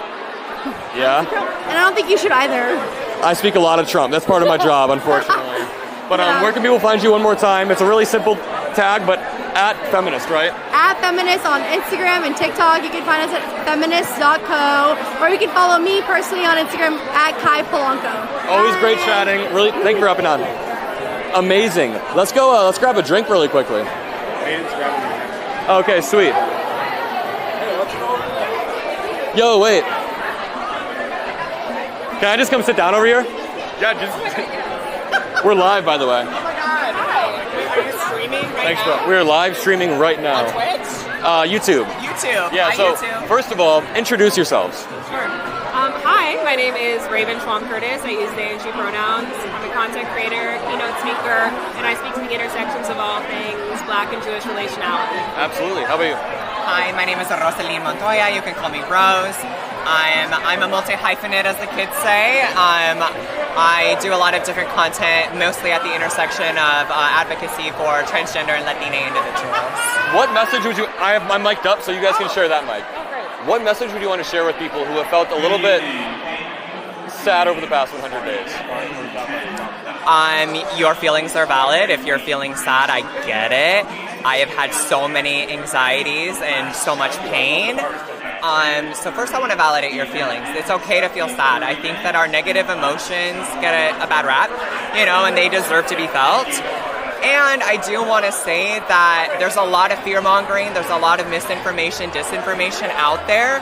So I really encourage you to follow the people that make you feel like you belong, that you connect with, that look like you, because they are out there. You are loved, you are cared for. We have been through worse. We have been through so much. I think a lot, as a queer person, I think of the AIDS epidemic.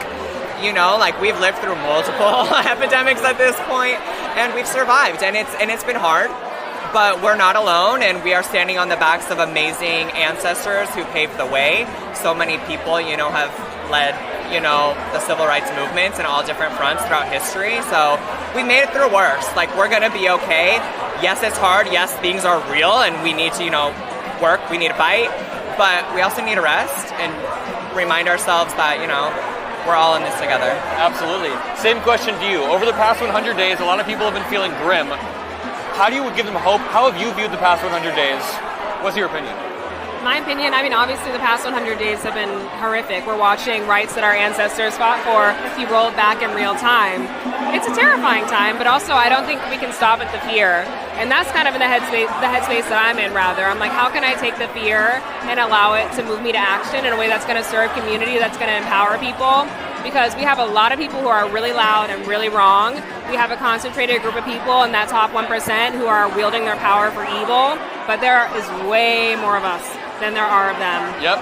And I really want to remind people of that, because we put those people in power, not the other way around. And that means we get to take it away. But it has to be a conscious choice. Absolutely. And we had a really fun conversation, was that 2 nights ago, about content and stuff like that. You live in Chicago. I want to ask you, what content have you been making a lot over the past time? What issues have you been covering? Yeah. Well, my content is all about Black and Jewish relationality. I talk about queerness. I've been talking a lot about Palestine. I've been talking a lot about all things in the realm of intersectionality. So I really sit down and I look at the news every day and I decide, what is going to best serve my community? What do I want to uplift? Sometimes that means discussing a story that is deeply gut-wrenching, and sometimes that means elevating things that bring people joy and remind us that we are resisting in ways that are powerful. So, I think of a story that has my cousin at the epicenter, Donna Kaplowitz. She is a professor at University of Michigan, and she co-authored a letter that was signed by hundreds of Jewish faculty at University of Michigan, pleading to the leadership, to the president of the university, to take seriously the weaponization of anti-Semitism, to dismantle things like due process, and to target students and staff and faculty. And so I look at those moments of resistance and I just feel so deeply empowered, because we're doing it. It's us. There's no one coming to do it for us. We're doing it. It's happening. And that nourishes me. Can I just say, a little bit of a side note, I saw a crazy Instagram comment on your reel earlier. A crazy comment. I'm not going to name the person. Do you know what I'm talking about? I have a sense. Can I talk about it? Oh my goodness, sure, I guess. I'm not going to say who it is, but earlier they made a reel where you got a bunch of Jewish creators together and you guys did a dance, right? And what did the caption say?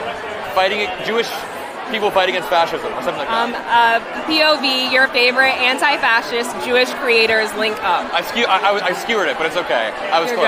You're good. Then one of the comments said, I'm not going to say who it was, but it was effectively it said, FYI, just a reminder, being a Zionist means you are inherently fascist or whatever. Isn't that a weird thing to say? Very much so. On a post that has nothing to do with Israel or Zionism, just Jewish people dancing. Absolutely, and I think that's reflective of a lot of the discourse that we're seeing right now that conflates Zionism with Judaism. We see that being done, obviously, for like political reasons by people within the Jewish community, and then we also see that being deployed by people outside the Jewish community to try to collapse who we are as a peoplehood. And it is very violent and it is very problematic. We should be able to talk about being proud of our Jewish heritage without it being tied to a political ideology that Jewish people have a spectrum of beliefs about. And I mean, I'm unfazed by it. I've seen worse things in my comment sections, but yeah, I just thought it was pretty disheartening. bizarre for someone with that profile to be commenting stuff like that, but she said a lot of crazy stuff. Either You way, said it, not me. over the next... How do you guys think Democrats should message over the next few years to rebuild the coalition that we've kind of lost? That's a great question. That's a big question. I gave you zero time to prepare. You should be good. Well, we've had these conversations throughout this week, at the Trending Up conference, and a lot that has resonated with me is surrounding the way that we frame our narrative. I love to think about the success of like the Love is Love campaign. As a queer person, I'm always thinking of the success of that, right? Because it was trans people of color at the forefront of queer liberation movements, and it is white cis gays who have benefited the most from that. And so I'm always trying to think, what is our narrative? And I think that as, beyond just queerness, I think that the Democratic Party really needs to get together and be for our civil rights and for equity, for inclusion, In a strong way. for diversity. Yes, I get it. I am, anti-racist. I am anti-fascism. I'm anti-genocide. And I think for a lot of people, focusing on what we're against, focused on our anger and what we hate, essentially, is less relatable. And it's also, it causes, it continues the fire that this fear-mongering and, hysteria that has been created by the right. And so I think it's time that we focus on our joy, our love, and the things that we fully believe in and the things that we support. And the other thing that I wanted to say was that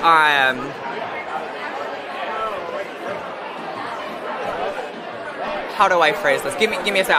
I'll let You're good. Were you guys on my panel? Did you see my panel earlier? Yes. Multiple times during it, I completely lost my I train had a of little thought. brain fart. No, but it was so endearing. It was funny. You nailed it. I think it was very endearing. It was relatable. Thank you. Yes. I think we stuck the landing, and to be fair, we were out late last night, and it began to manifest right when I was on stage. Oof. But You did fabulous. thank you. I appreciate that. What do you think? What do I think? Well, obviously, a big part of the conversation that we've been having here over the last however many hours, days at this point, is that we have to build out a robust, progressive ecosystem in the online space. Yeah. But I think I want to take the conversation a step further because I think we're all on the same page about that. We're doing a lot of talking about it. There's funding stuff behind the scenes that still needs to be worked out. I think my question now is actually what are we going to do that's going to be our critical edge beyond that? Because the right has built to here. We're all the way down here. They're still building. So not only do we have to get where they were, we have to get where they're going. And once we get where they're going, there's no proof of concept that that's going to be enough. I think that was their critical edge, right? What's going to be our critical edge, our next thing that we innovate around to reach people in ways that are deeply creative? I also think people are really, really hungry for leadership right now, and that's why they're gravitating to folks like AOC and Bernie Sanders, who are coming out with a strong message for the party that is for the working class, that is anti-oligarchy, anti-fascism, and unapologetically so, and not in a way that's sort of steeped in these niceties that so many politicians exist in. We don't want that. Cut the bullshit. Just give it to us and give it to us real, and don't just say you're going to do it, and then tell us how you're doing it. Who are your favorite politicians right now? You guys like Jasmine Crockett? Love. She's such a good political knife fighter. She will take a jab and it always lands. What about, obviously AOC and Bernie have been filling the vacuum that's been needed. There are some, Senator Chris Murphy and people like that have been stepping up and doing solid messaging. I think that taking a loss really gives you a chance to rebuild.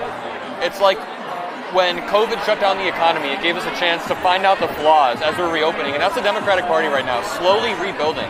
So you were about to hop in and talk about messaging. Did you have any? Yeah, I am. as like a academic, like I'm a person who, is college educated, the first in my family, which, is such a privilege. I'm thankful for the sacrifices, my ancestors made. And I think that because the lack of access to education is such a problem in our nation, that a lot of these statistics and numbers and facts are inaccessible, and they're unrelatable, and they're boring to a lot of people. I'm such a nerd. I love them. I read dense literature all the time about, gender theory, whatever. But I think that what's truly impactful is what gets to reach people's hearts and minds, to create heart and mind change. It requires us to tell stories that are authentic. And I think that in order to have the greatest impact, it's coming together. I think that there's a lot of infighting, and because, we are such a huge, diverse, group of people, I think it's important for us to remind ourselves that it's up to all of us. Like, we all have that responsibility to unpack our own internalized prejudices, because people who are different from us are so much more alike than we are different. Yep. And that's something that I had to learn, like as a transgender woman, I grew up transphobic. I have internalized transphobia today, and that doesn't, like, if I'm saying that what you said was transphobic and I'm calling you out for that, I'm not trying to vilify you. I'm not trying to say you're an evil person and you deserve to be canceled. I don't believe in that. It's a correction. Exactly. It's a way to invite you to be curious about yourself, be curious about the society you were raised in, and that's true for every community, We have prejudices about immigrants, we have prejudices about Jewish people, Palestinians, black people, especially in this nation, you know what I mean? Sometimes it's not even, like, in your control. If you grow up in a town where it's really homogenous. I was talking to Jolly Good Ginger about this earlier. He grew up in a really homogenous town, and he didn't understand the outside world. He was telling me until he served in the military, and then he was exposed to a bunch of different walks of life, a bunch of different people, and this happens in a lot of white communities. Honestly, I think this happens in black communities too. If you live in a homogenous community, then it's easy to not understand what's happening. So I think that's a really good point. A little bit of empathy can go a long way, especially when somebody's just confused and not evil, and you can make the difference. Like, I think the vast majority of Trump voters are a little bit misled. I've been to all of these Trump rallies, and 99% of the people I talk to are just like my aunt or my uncle from a different reality who are down a different algorithm and aren't lived up, right? So a little bit of empathy when talking to these people can usually go a long way. But at the same time, fuck Trump and fuck Trump supporters. Right. Both and. So where can people find you?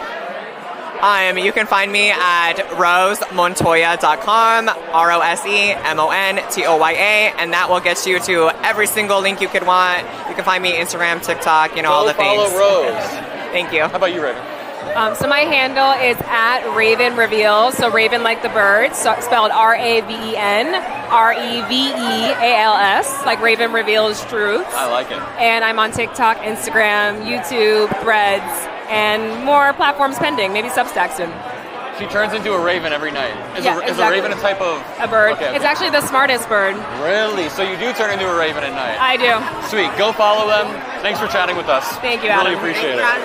Yeah. We'll talk later, too, when we're not streaming, but... Love this. Absolutely. Should we leave? Should we ditch this joint? You guys want to go outside? Sure. Let's go. Also, let's do a tour of the Smithsonian. Yo, Mr. Beat, we're live. I know everybody in chat knows Mr. Beat. How you doing? It's an amazing history YouTuber. Hi. I gotta say. Well, thank you very much. Thanks for having me on here. Let's put that down. Can we talk history? Absolutely. Can you explain the beer hall push? Am I saying that right? You are saying that right.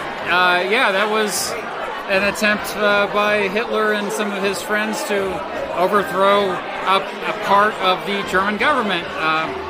To put it overly simply. And then what happened? It failed, and he was sent to prison among the other co-conspirators, and he was in prison where he wrote a famous book called My Struggle, and that actually ended up becoming quite popular, unfortunately. Made him a celebrity. And then he never regained power again, right? Right, and then we all lived happily ever after. The reason I ask this is because I think that a lot of times when people draw historical parallels between Trump and Hitler, they can kind of miss the point. And they say, but there is a point to be had.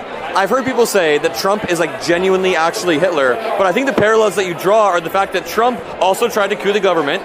He also then was not held accountable in a full way and then regained power immediately after. There are so many parallels with the way that Trump and Hitler dehumanize and try to go after one specific type of person. They then attack the media, attack the courts, but the main historical parallel that's wild is the beer hall push versus January 6th. Do you see that? Well, yeah, I always say it's actually more accurate to compare Donald Trump to Mussolini. I say Viktor Orban too. Viktor Orban, more contemporary comparison. But like, you know, Benito Mussolini of Italy, of course, was he was elected initially. He gained power within the parliament. Of course, before he was in politics, he was a journalist.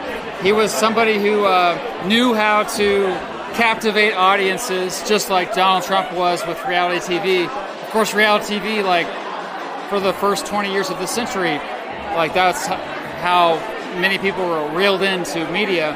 So yeah, Mussolini knew how to communicate very well. He got into power. Once he was there, he just slowly got more and more power until ultimately he was a dictator. That is a really good point, because Hitler did take it through force, right? Or no, after he tried to take it through force, he then got democratically elected. But Mussolini's a better example, because after he got democratically elected, he consolidated power more, right? Let's walk and talk. Consolidation is the right word, yeah. Yeah. How have you liked trending up so far, man? You can hold this. I'm mic'd up. Sure. This has been a phenomenal. It's all good. That keeps happening.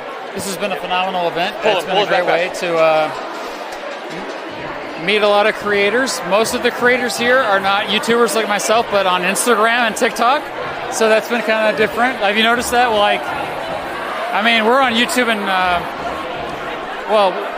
how big a presence do you have on TikTok? TikTok is not as big as YouTube. I've got a few 100,000 followers, but it's not as big. Yeah, so this is a whole new world to me, but I've met a lot of history.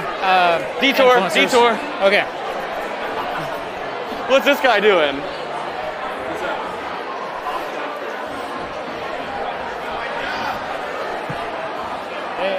They're live streaming, so yeah. If that's Adam is a pro at this shit. What's your name, by the way? Jolly. Wait, you guys haven't met? No, we saw each other. But you know each other, right? You hold the microphone. You hold it. I have not.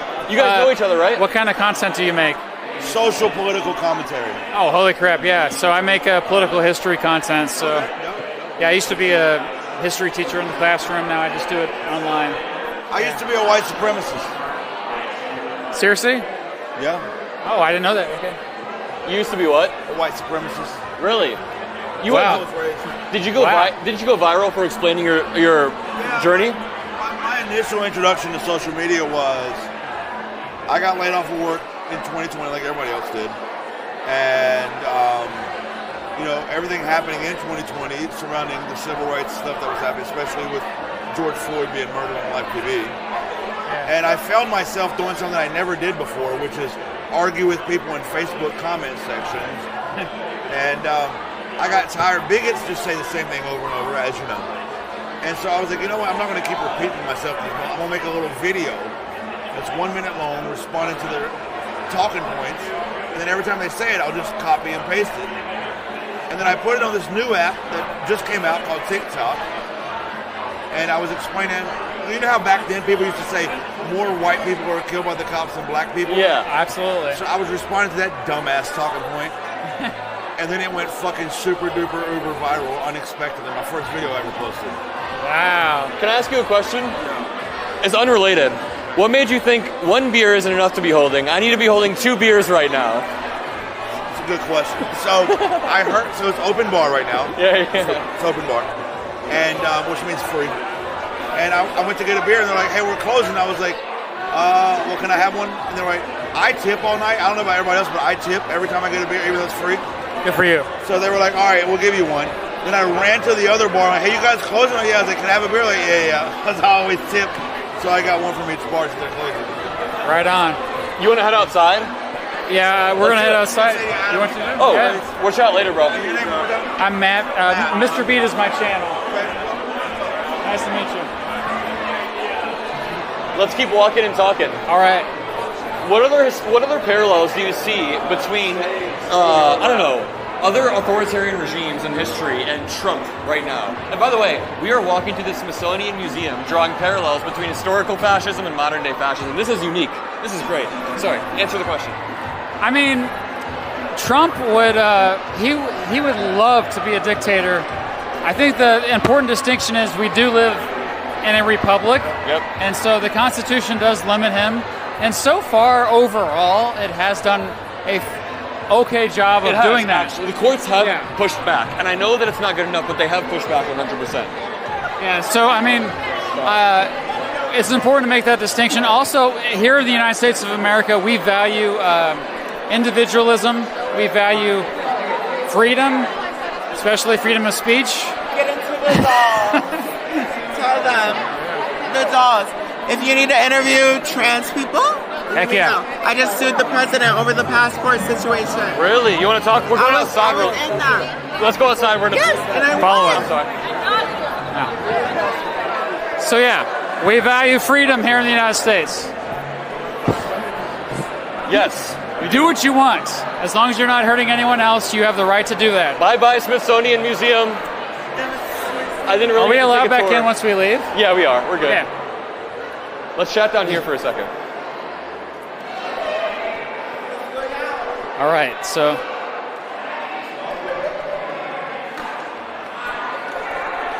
what's going on here?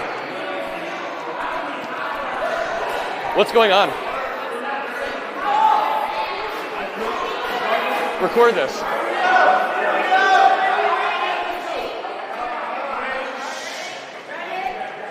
My bad.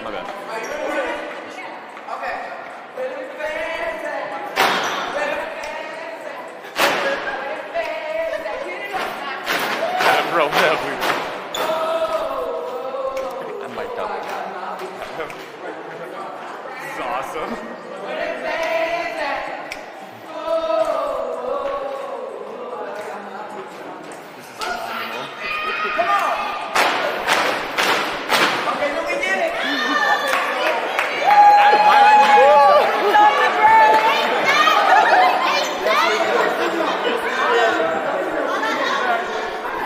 Now it's our turn. My turn. I did it right that time, though.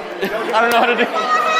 Wait, this all We out here live at the Trending Up conference. You know what I'm Conscious, saying? introduce yourself. I'm Consciously Education is Elevation. Don't forget the education, goddammit. But guess what though? What? We got. You didn't forget about me. Guess what though? Who we got with me? Okay, so boom, it's me, your girl. I am legally hype. Wait, are you a lawyer? Matter of fact, I'm not a lawyer. I'm a whole attorney, Esquire, out here in D.C. Oh, interesting. Yeah, interesting. How have you felt about the past 100? Do you read the Supreme Court rulings when they come out? Okay, so maybe I do read it like the day after. But they're so interesting, right? They really are. That 4-page one about Kilmar, did you read that one? I did not read that. You know I did. It was really interesting. Let me ask you, over the past 100 days, what issues have been most important to you? Oh wait, they're filming again. Let's go downstairs.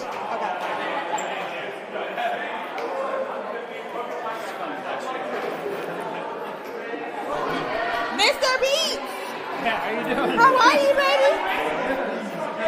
I gotta get your phone number too so we can connect. You guys- I wanna collab on some content if we can. You guys realize it's like literally the night at the museum? I know, right? Isn't it crazy? Like we're spending the night at the museum. Like, Okay, that's sorry. literally To crazy. continue our conversation. Let's do it. What issues have been most important to you over the past 100 days? And Conscious, I want you to answer too, and also Matt. Okay, so honestly, I'll say most recently I have been into the immigration issue, deporting people. With no due process? With no due process, right? As a constitutional scholar, somebody who loved learning about the Constitution. I can't say I love the Constitution, but I love about learning about it, right? It is very concerning to me that we could potentially be deporting human beings who are American citizens without due process. The only commandment that is in the Constitution twice is due process. Yep. 5th and 14th. And it says specifically all persons, not citizens. Persons. And that's been upheld by multiple Supreme Court rulings time and time again. And Trump gets asked about this. He says, I don't know. Hold on. Trump got asked about, the Declaration of Independence. What do you think about that? And he had no explanation. You don't know. He doesn't know. He has Read live. Trump got asked about, do you have to uphold the Constitution? I don't know. Maybe I should. Okay. You don't know. You took the oath twice.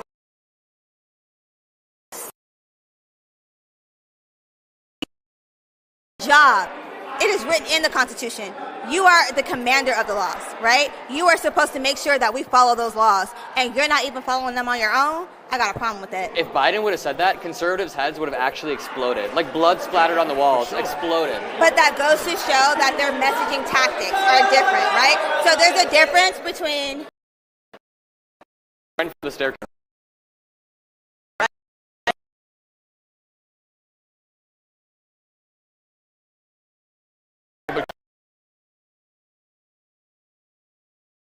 knowledge. Yeah. Right? So when you know the facts, when you know the history, when you know what you're doing, you message different. We message from a logical place. Yep. Right?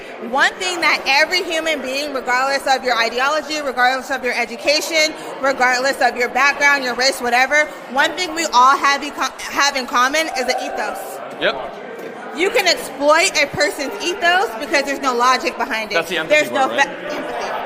There's no facts behind, right? It is, how do you feel? Sometimes your feelings can be irrational. Yep. Right? If you've ever gone through a breakup, right? Yep. Or you've ever had a friend or a spouse do something out of pocket to you, you function based on your ethos. Right? But then maybe you go, you spend a night, you have a night, you sleep for the night, right? And you realize, maybe I shouldn't react that way. Yep. That's why it's always beneficial to sleep on it. Mm-hmm. What has been happening, I think, my personal opinion, is that the Trump administration has exploited the ethos of people who don't have the intellect. Absolutely. Right? And people moving off emotion is a dangerous thing. I've been to a bunch of these Trump rallies. I've been to 40, 50 different Trump rallies. And one thing that I always notice is, like, it's just like my aunt or uncle from a different reality who are not as liberal, right? Like, they got sucked down the wrong algorithm. They're oftentimes sweet, compassionate people. One time I was interviewed. The thing is, I'm also a white dude, so maybe they would react a little bit differently if I wasn't. I absolutely... Of course, white man. Yeah, of course. I acknowledge that, for sure, of course. But also, these are, like, normal people. The Trump supporters are normal, solid people who have been misled. Of course, they're going to be evil people, of course. But some are misled, but some actually believe in what they are following. Oh, absolutely. Some believe in that because it is beneficial to them, Yep. right? It is always, from my perspective as a black woman in this country, it is always going to be better to be poor, low income, and white than it will ever be to be a black person in this country. When we look at the historical context of, like, Bacon's Rebellion, right? Why do we have that issue? You had slaves, you had indentured servants that came together and said, we don't like how the elite is treating us. And what did the elite do? What they said was, we can never let y'all combine again against us because it's more of y'all than it is of us, right? Yep. What happened then? Working class whites dude switched up on us. But like, wait, come hold over up. here, man, you got more But they did that in Bacon's Rebellion. Why? And let me tell you, historical context, right? As a slave, as a black person, and you have a white indentured servant, it is easier for you to identify me as a slave than it is for me to identify you as a white indentured servant. Yep. Let me give the white person a little bit more grace, a little bit more access, right? So you feel better than the slaves that you fought alongside of, right? Because I can recognize you as a black slave, as a white indentured servant. If you're walking down the street and you just happen to steal your master's suit and walk down that street, I don't know for sure that you're an indentured servant, right? I just see you, but as a black slave, right? And you think about the slave catcher, right? Slave codes and all that shit. All that, right? Like, it is easy for me to identify you. And that is what is happening now. It is easy for me to identify a Latino. I think that's why I come in right there, right? Is that right now, immigration is being seen as not an intersectional issue. The 14th Amendment is all about citizenship. Yep. So when we think about birthright citizenship in this country, it's always already tied to the black existence. Right now, we have a lot of people thinking about birthright citizenship only in connotation or in context to Latinos. Yep. When you look at the Dred Scott decision, they're specifically talking about how the Constitution do not see black people as citizens. Yep. So just thinking about in our law, it's all set by precedents. So I know some people will be like, them black folks being in the past, but talking about law. We understand we're talking about precedents within the law. You talking about being stuck in the past when a precedent that's set in 1898, it don't hit like that. Yeah. Because it's a precedent. You got to respect it. You see what I'm saying? Yep. For me right now, I'm worried that a lot of us are just thinking about birthright citizenship as only being some Latino shit, not recognizing that from a structural policy standpoint, that's always been the question about citizenship in terms of black people. So I think about...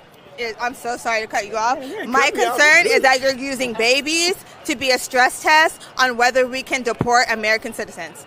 That is my issue, right? We lost already. We already, hey, honey, listen, man. As someone who took students gone. We took constitutional law, right? I learned how the Supreme Court decides on a decision, right? I learned what type of cases the Supreme Court decides to take, why they decide to take those cases, right?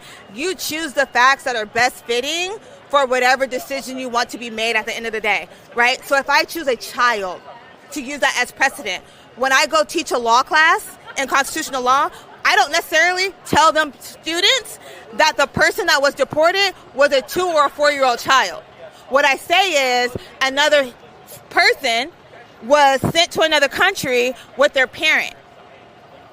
I don't necessarily say that they were 2, they were 4, right? It is contingent upon how the justices decide to write that decision. But there's oftentimes very important facts that are left out of those cases.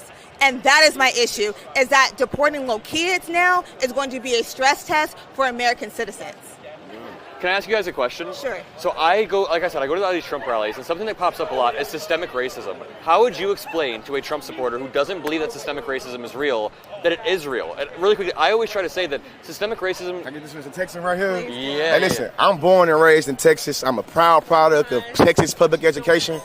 And what I know about is being somebody that's born and raised in Texas is a lot of my fellow Texans love talking about the Democratic plantation, love talking about them Biden bills. Yeah. So what I figured out with Republicans is they good at talking about systemic racism when it's about Democrats. Yes. Yeah. See, I've been told by a lot of Republicans that I should get off the Democratic plantation. That sounds like systemic racism to me, right? A plantation, by definition, is that. So for me, it's like when you start talking about the crime bills, and you're indicting that specifically as being about systemic racism, how can we see how that's applicable in other situations? So they understand it when it comes to Joe Biden's crime bill in 1994, God. Yes. but then they all of a sudden can't understand any nuance when it comes to downstream effects in 2025. No more. Hold on, one more example. When Kamala Harris first started running, they started talking about how she locked up a whole bunch of black people. There were a lot of Republicans that said, hey, Kamala Harris was leading to systemic racism. Yeah. So anytime it's come to indicting Democrats, they understand They get the nuance, right? Wait, from the constitutional law point Please. perspective, do you right? disagree with what we were saying or not? I don't, Okay. but I just want to add context to it, right? So let's talk about how black people and white people were not supposed to get married.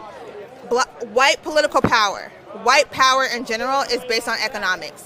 I don't want a black person to marry into my white family because I don't want that black person to have access to white economics. When you think about the fact that like white women couldn't work, you couldn't purchase a house, you didn't have a credit card. I don't want you to marry a black man or integrate with a black man because then you give that black man that power. That is systemic racism, right? I don't want you to have access to land. I don't want you to have access to health care. I don't want you to have access to be able to eat every day because now I have to compete against you for my white power.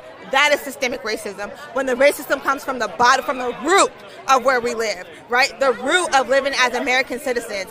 I don't want you to have access because I feel like it's going to take away from me. That's systemic racism at the end of the day. Do you think a solid explanation, and I want to get your opinion too, he's a historian. I have a video about systemic racism. I want to hear your take. You can draw a direct line between redlining laws and current systemic racism, right? Is that fair to say? You can draw a direct line between redlining. What do you mean? Sorry. I think that redlining laws, despite not being on the books since the 1960s and the Civil Rights Act, have led directly to adverse effects today, even though we're 60 years later. So I'm always debating Trump supporters. Well, that was the starting point. Yeah, it's just one example. It's one example of a law. Exactly. The Trump supporters always say, hey, there's no laws on the books today. And I say, there don't need to be laws on the books today. You think about 60 years ago. Well, now, let's talk about Wisconsin. Not too long ago, right? Where, was it Wisconsin's up? No. It was I want to say like Midwest governor who lost all their power, right? The Republican Party met in the middle of the night, stripped all their power so that they couldn't make decisions, right? And they also had like redistricting laws that they did not want to be addressed, right? That is the same thing. So it's not that it hasn't been on the books for let's say this. It wasn't on the books, it was under the table. Yeah, that's true. Yeah. Let's say that, right? Did you just come up with that on the spot? I did. That's a new phrase. Right? It clicked, right? It was not necessarily under the books. Yeah. It came under the table. That is what the and let's say both sides do it, Yep. right? Both sides cheat. But in this particular case, I can't remember exactly what state right now, but that was the issue of like, we don't want y'all to have this power to be able to up in what we did. So what we're going to do is meet in the middle of the night. We're going to take the power, I believe it was the governor of the state, right? We're going to make sure you have minimal to no power, right? So you can't change our redistricting laws. Yep. Right? That's messed up. That's bad. And then also with redlining, we don't want y'all to be healthy, and we don't want y'all to have access. Yep. Because if y'all don't live that long, right? If you think about back in the day, everybody had 11 kids because you only thought 2 was going to survive out of 50, right? Well, we don't want y'all to survive. Yep. So we'll put the plants in your neighborhood because fuck your kids. Yep. Right? Excuse me. No, you're good. You can cuss Right? as much as you want. I think it's too late to stop cussing now. Right? I'm like, forget your kids, right? We don't care if they have an asthma attack, right? We don't care if they can't breathe. We don't care if y'all have access to equal air quality, right? Because we don't want you to survive. Because as long as you're not better than me, I'll be okay. Very, very well said. I do agree. From a historian's perspective, can you explain how you would approach a Trump supporter who has no clue what systemic racism is? I would say that we are living based on the momentum of the past. We do not live in a vacuum. Yep. We cannot, when we talk about history, that's today.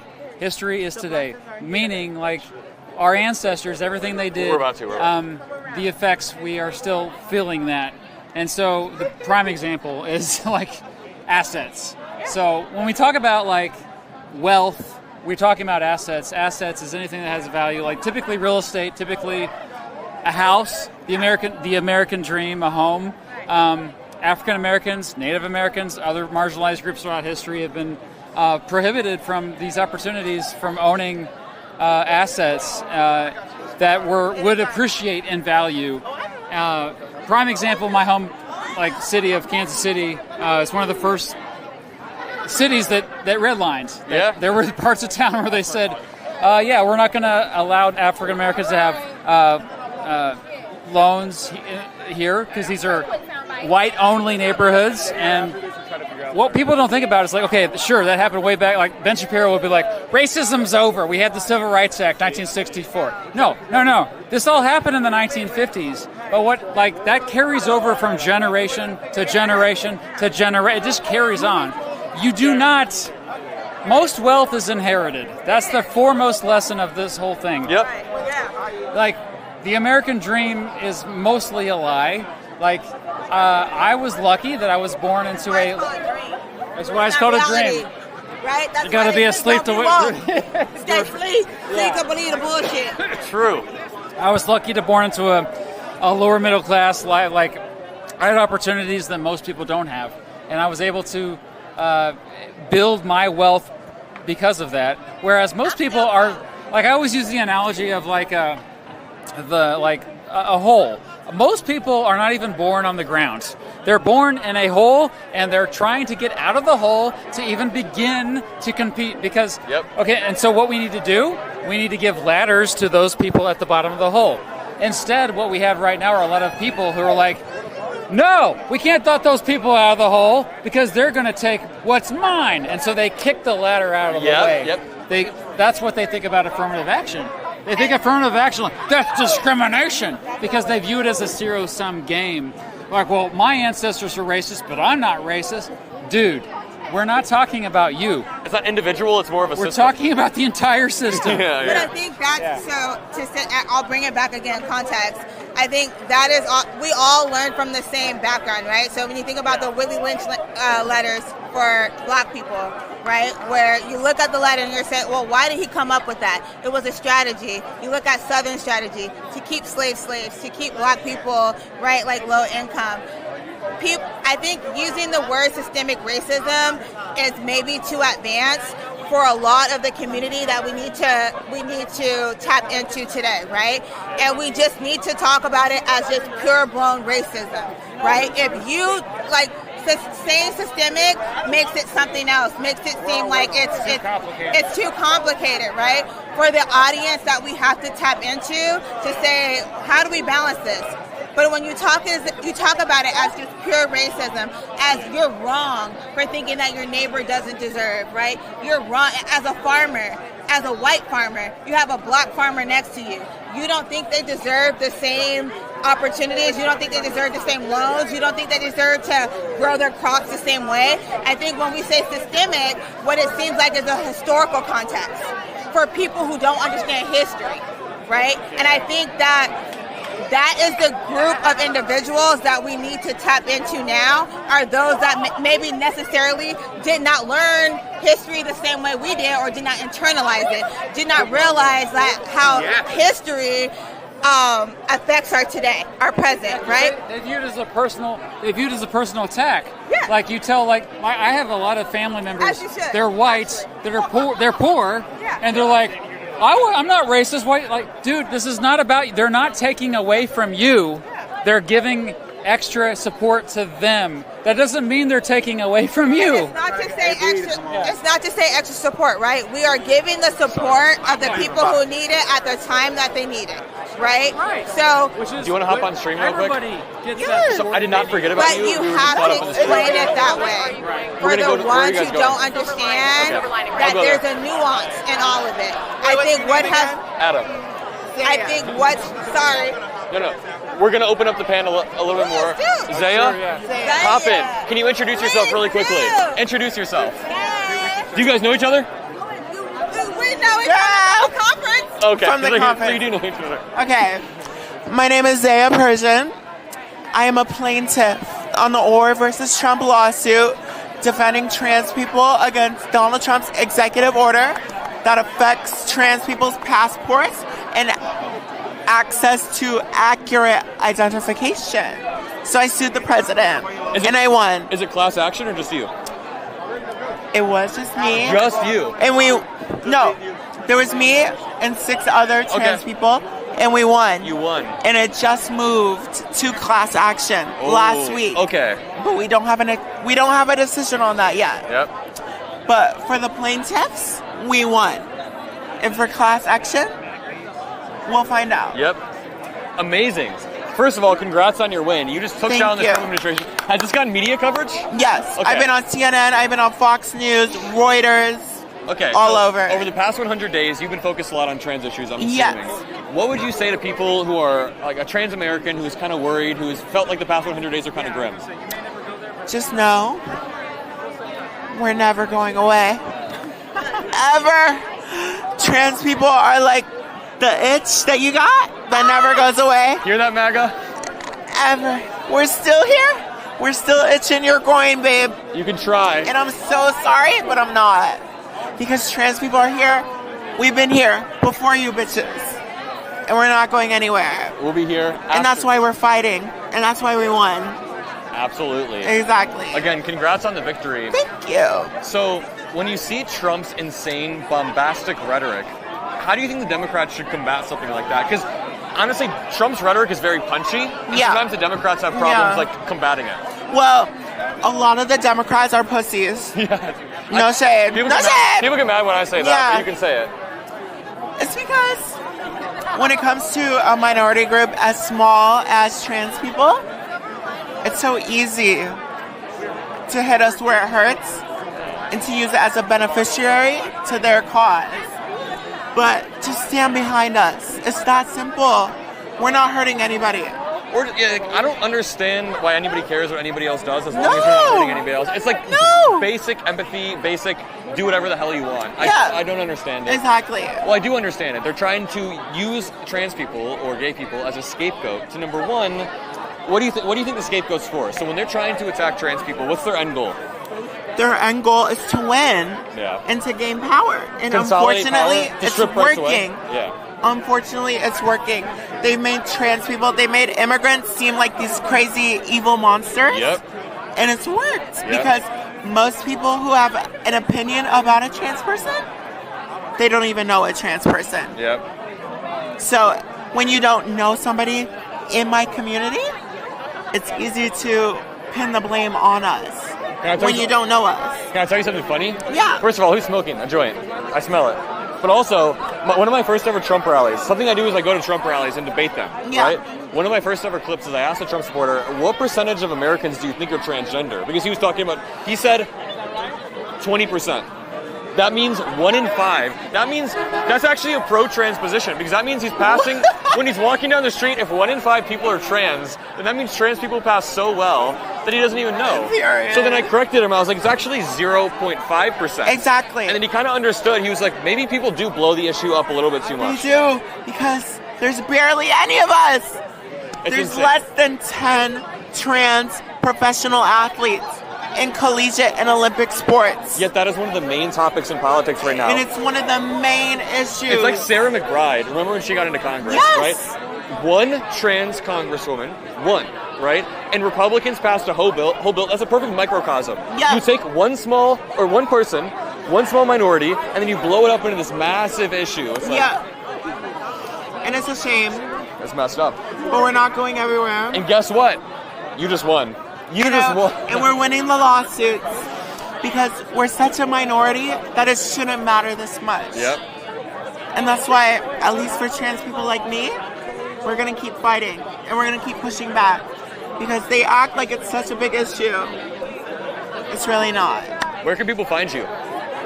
You can find me at Zaya Persian, ZAYAPERYSIAN. I'm a TikToker. Awesome. We'll connect later. I really appreciated talking to you. It was great. You too. It was amazing. Thank you. And by the way, congrats on the win. Thank you. Keep so taking much. wins. Bye, Trump. Let's walk. What if we just interviewed sports people? What game are they coming from?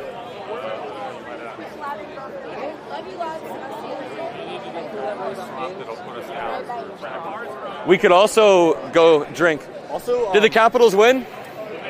I'm sorry. Sorry, maybe not a good night to do it. Oh shit! Maybe we shouldn't interview Capitals fans. They're all walking back angrily.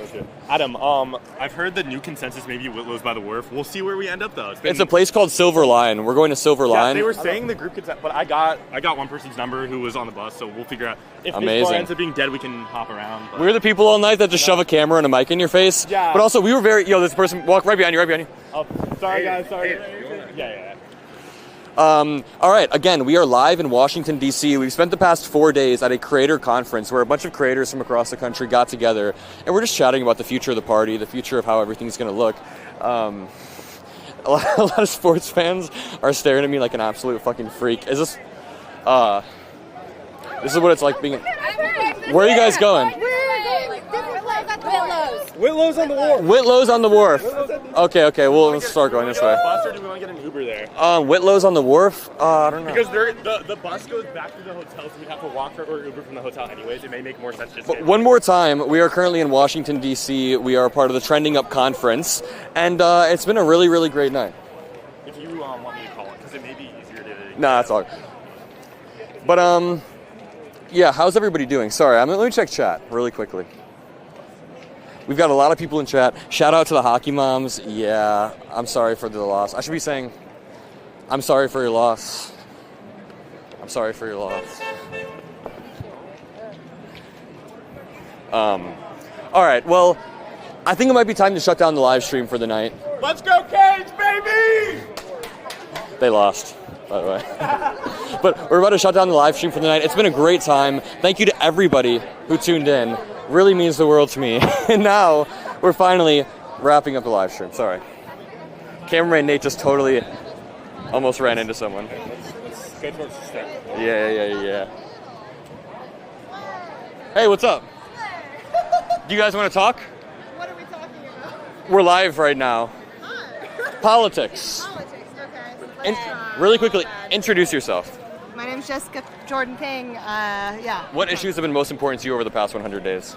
You know what? There's been a lot. Education has been huge. The 504 for disability is huge. I grew up using 504 plans, and that's been taken under, so hate that. Medicaid, I know, is big for the disability community, so healthcare in general, and yeah. How is the removal of 504 going to affect the day-to-day lives of people? Because there are kids. So when I was younger, I have a rare form of blindness. we couldn't get diagnosed in the area that we were in. So I was only eligible for a 504 with my blindness and trying to like go through public education. And it wasn't until I got diagnosed that I was able to go to an IEP. But there are so many kids out there who don't have the health care, who don't they don't have access to health care, so they can't get diagnosed with their rare form of blindness. So maybe they're only eligible for a 504, but maybe they need an IEP. And so it's it's crucial because there are kids who rely on this if they don't have health care, and it's a stepping stone to getting the access they need. Yep. Yeah. Very, very well said. You just did that in one take, no stutters. Sorry. No, that was amazing. That was really impressive. I'm really passionate about that. Wait. That was really good. My name, Natasha Cottle. I have a rare form of blindness, and genuinely they cut this. There are kids out there who are they're going to go through the education system because they can't afford anything else, and the U.S. public education system should be good anyway. We shouldn't need to go to private schools. The voucher system is a scam. It's only made for rich people, and there are all these kids who are never going to have the access they need because we're cutting this funding. And I'm starting to wonder if maybe these Republicans just aren't good people, I think they're awful. I'm starting to get that idea. Sorry, I'm getting emotional. No. That's exactly why we're doing this. When I was in school, I had advocates who understood my situation before even I did. And there's so many kids, they've cut so much funding that schools aren't getting the legal help they need. They've cut, disability access services at schools. People, they don't even have the support they need when they're at school.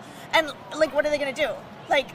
Very, very well said. By the way, everyone in chat loves you. They're saying, go on. They're saying, go on. Yeah, we're live right now. I didn't know that. I should have told you. Wait, where can people find you? So I'm Natasha Cottle on Instagram, and I'm Natasha C44 on TikTok. Sweet. How about you?